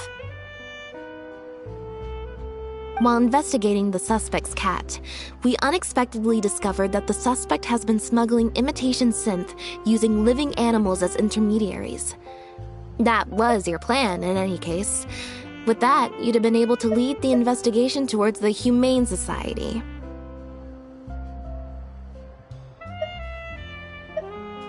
Bonnie had managed to escape before Pierre was able to stuff her full of imitation synth. That part of your plan could no longer be carried out. But as shrewd as you were, you came up with another plan right away.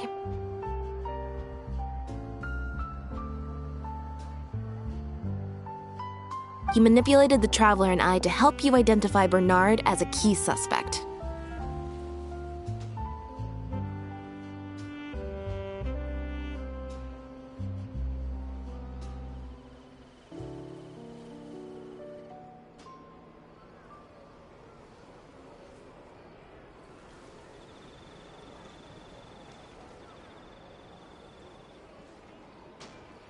You used the Lefebvre name as bait to get us to join your investigation.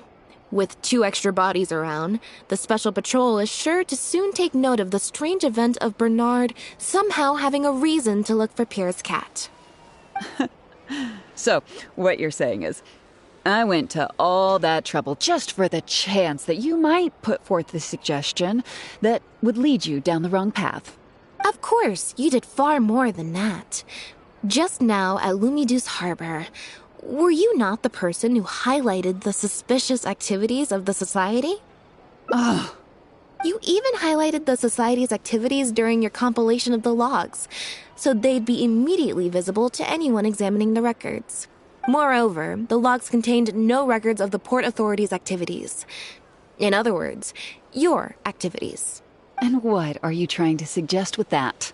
I am insinuating that you had plenty of opportunities to transfer the raw materials for imitation synth from the harbor to a boat, and then sail over to the meeting place full of floating barrels. And that's how neither the trafficker nor the manufacturer knew there was a third person who supplied the raw materials, and surreptitiously operated between them.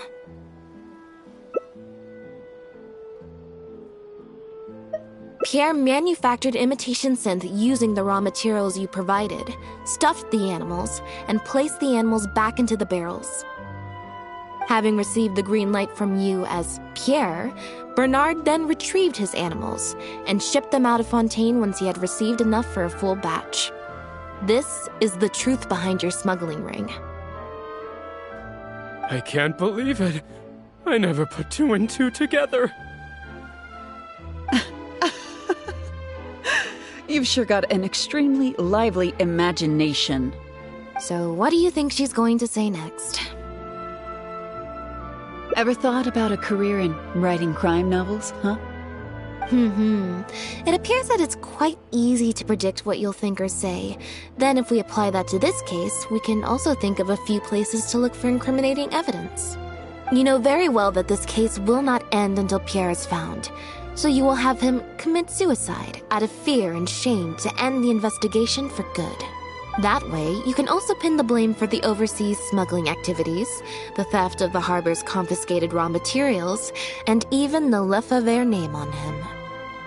But you still want it to appear as if he had sent that last letter to Bernard, so you have to make sure he cannot be found until after Bernard has confessed to the authorities. To do that, you either will hide his body until you've found an appropriate time to set up a fake suicide scene, or you'll dump it someplace where it'll be hard to determine the exact time of death. Submerged in water, for instance. The location would ideally allow you to keep the body hidden for some time while also letting you keep an eye on it.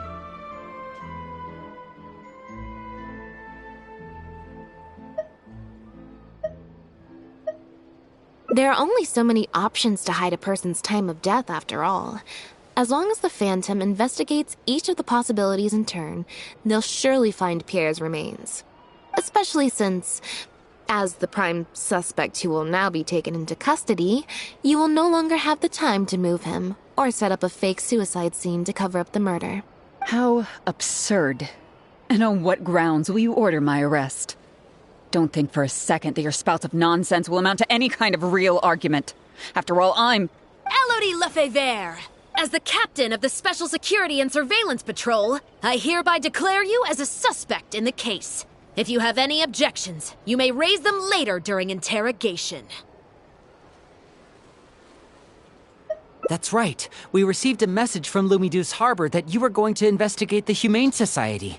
We didn't expect to run into you at such a critical moment.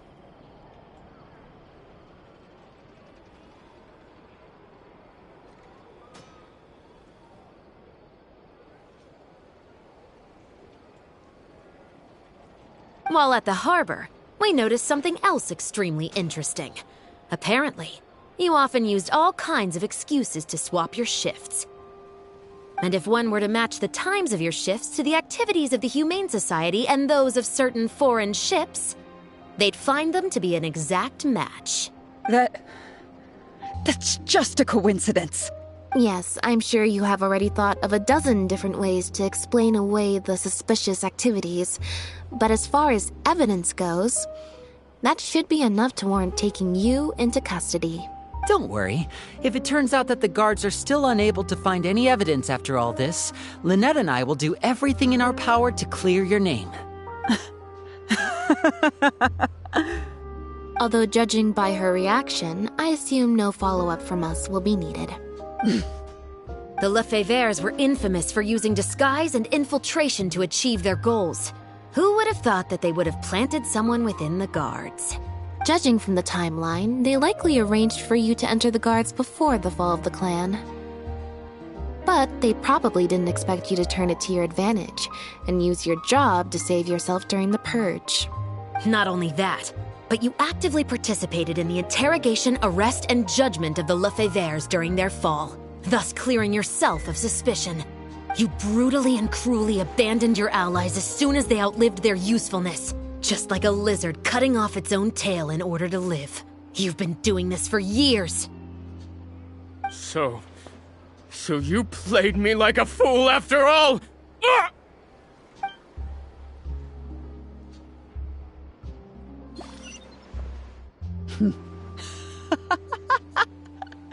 What was that word you used? Ally? You think that someone as foolish as him is worthy to call himself my ally? They were worthless scum, all of them. Not just Bernard and Pierre, but those Lefebvres too. They always just saw me as a tool. I lost all my chances of a normal life just because I was born into their lot. Not only that, But because they wanted me to become an undercover agent, they stripped me of my name, too.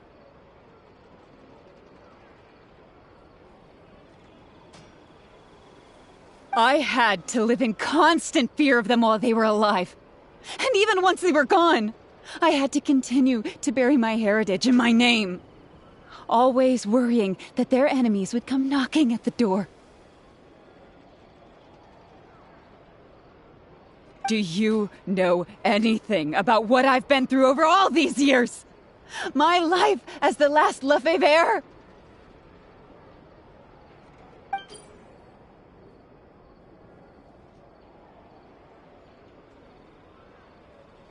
I don't, and neither do I care.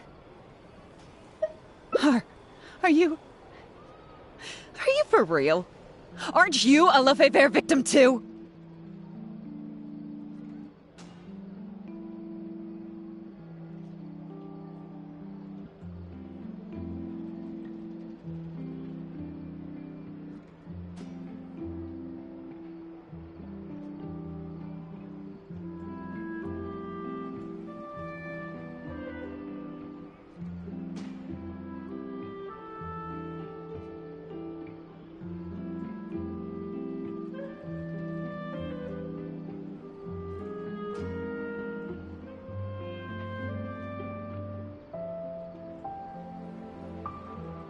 Elodie, you're the only one still living under the shadow of a name.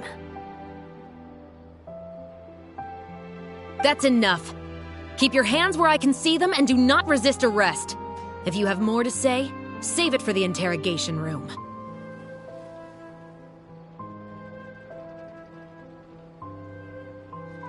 What a joke. What a joke! Hey! Don't come any closer! What's that?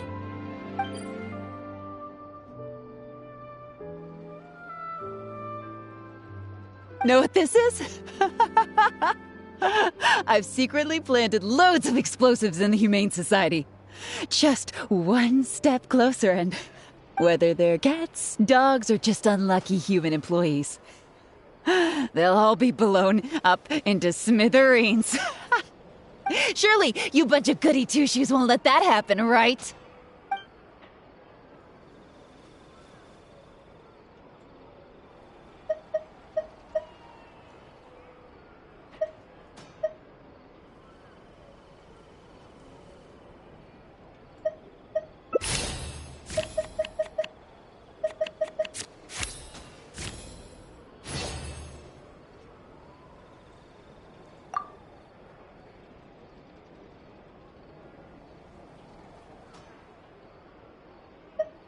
What do you understand about any of this? I've suffered years of sleepless nights because of this name.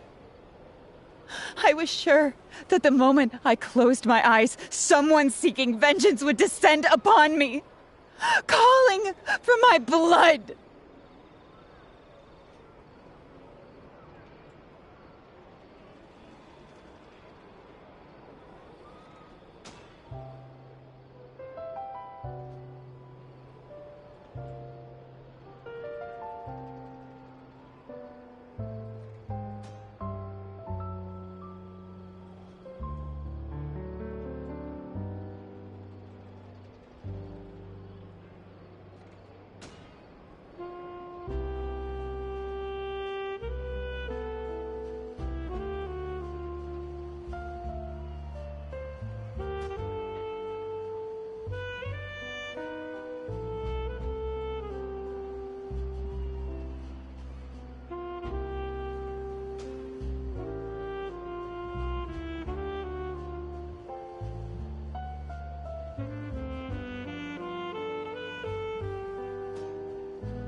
I finally found an opportunity to earn enough money to start a second life and dump this name and all of its baggage onto Pierre.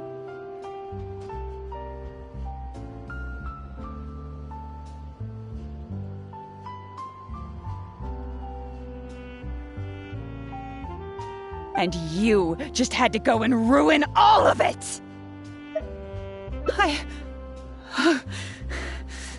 What am I supposed to do? Do I even have any choice? Ah!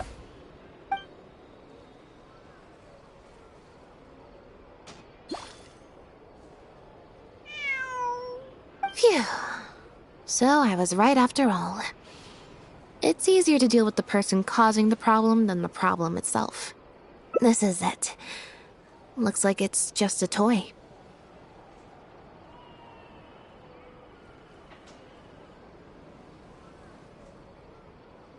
Guess that's probably why she suddenly flipped and knocked out Bernard. He probably knew that there were no explosives at the Society.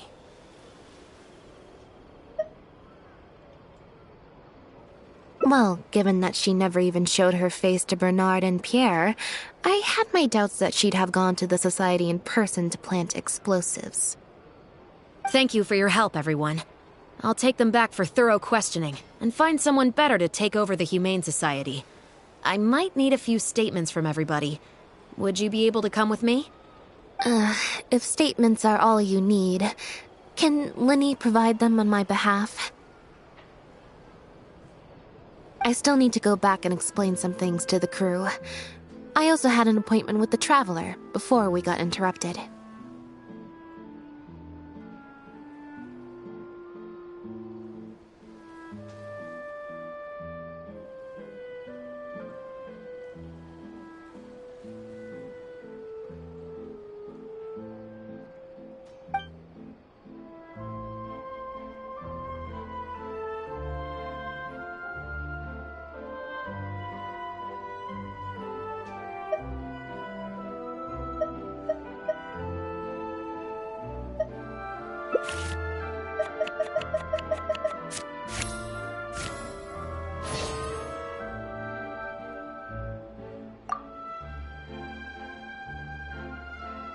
Ah, so you do remember.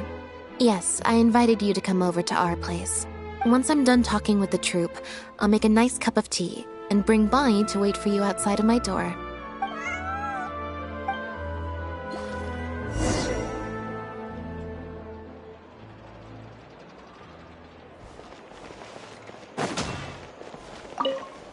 You must have spent a record-breaking amount of time in serious mode today. I can't remember the last time I've seen you like this. Is it because of a special someone? Based on information that we found before, Imitation Synth was first circulated on a small scale in Fontaine before becoming a large-scale smuggling scheme. I'd assume that the first offerings of Imitation Synth came from what Pierre made in his early days. But since he was not experienced with running a clandestine operation, he was soon discovered by guard Elodie. Elodie saw the opportunity to make a great profit in his work, and perhaps even the chance of making a new life for herself, so she decided to cover his tracks. She started writing to him in Bernard's name, using what evidence she had compiled and the promise of enormous profits to blackmail him into cooperating with her. Unfortunately for her, she ran into Lynette. Even though my sister doesn't like to focus too much on a regular day, Serious Mode Lynette is one of the most perceptive people I've ever known. Still, all of that thinking really saps her energy. I need to go give some statements on her behalf, so I'll leave the recharging to you.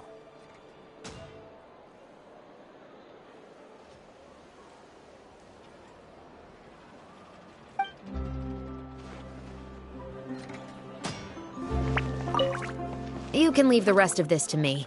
The other guards will be joining me shortly. Don't worry, they won't have another chance to escape.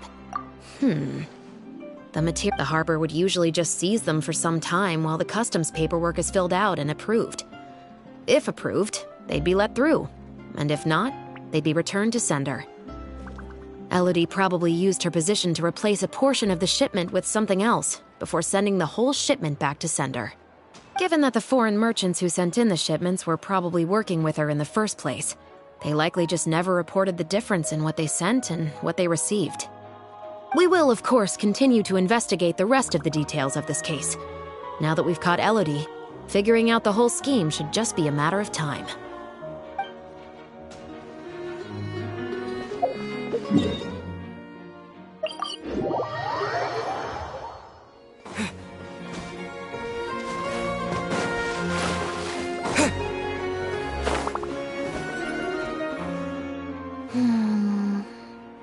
tea and a cute kitty. Truly the best combo for standby mode. Want some?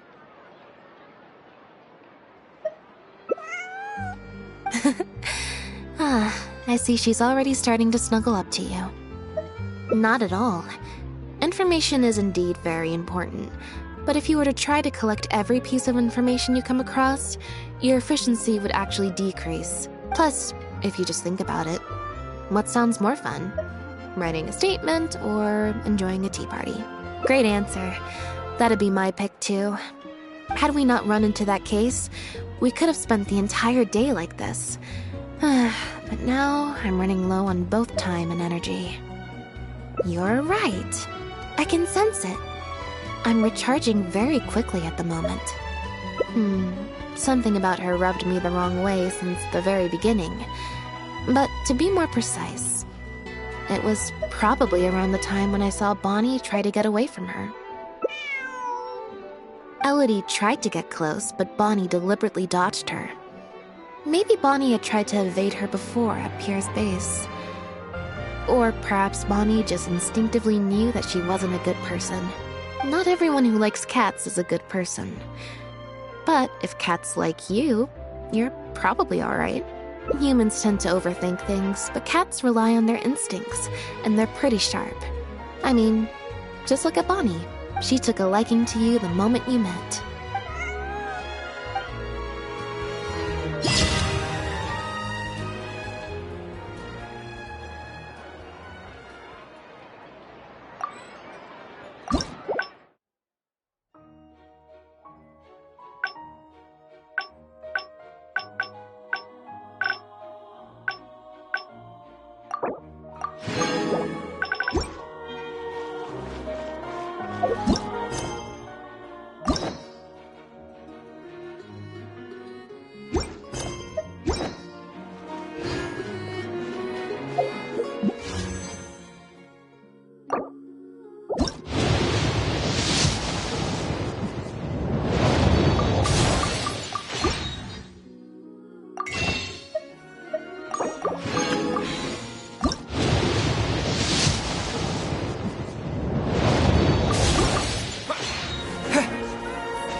Water jet!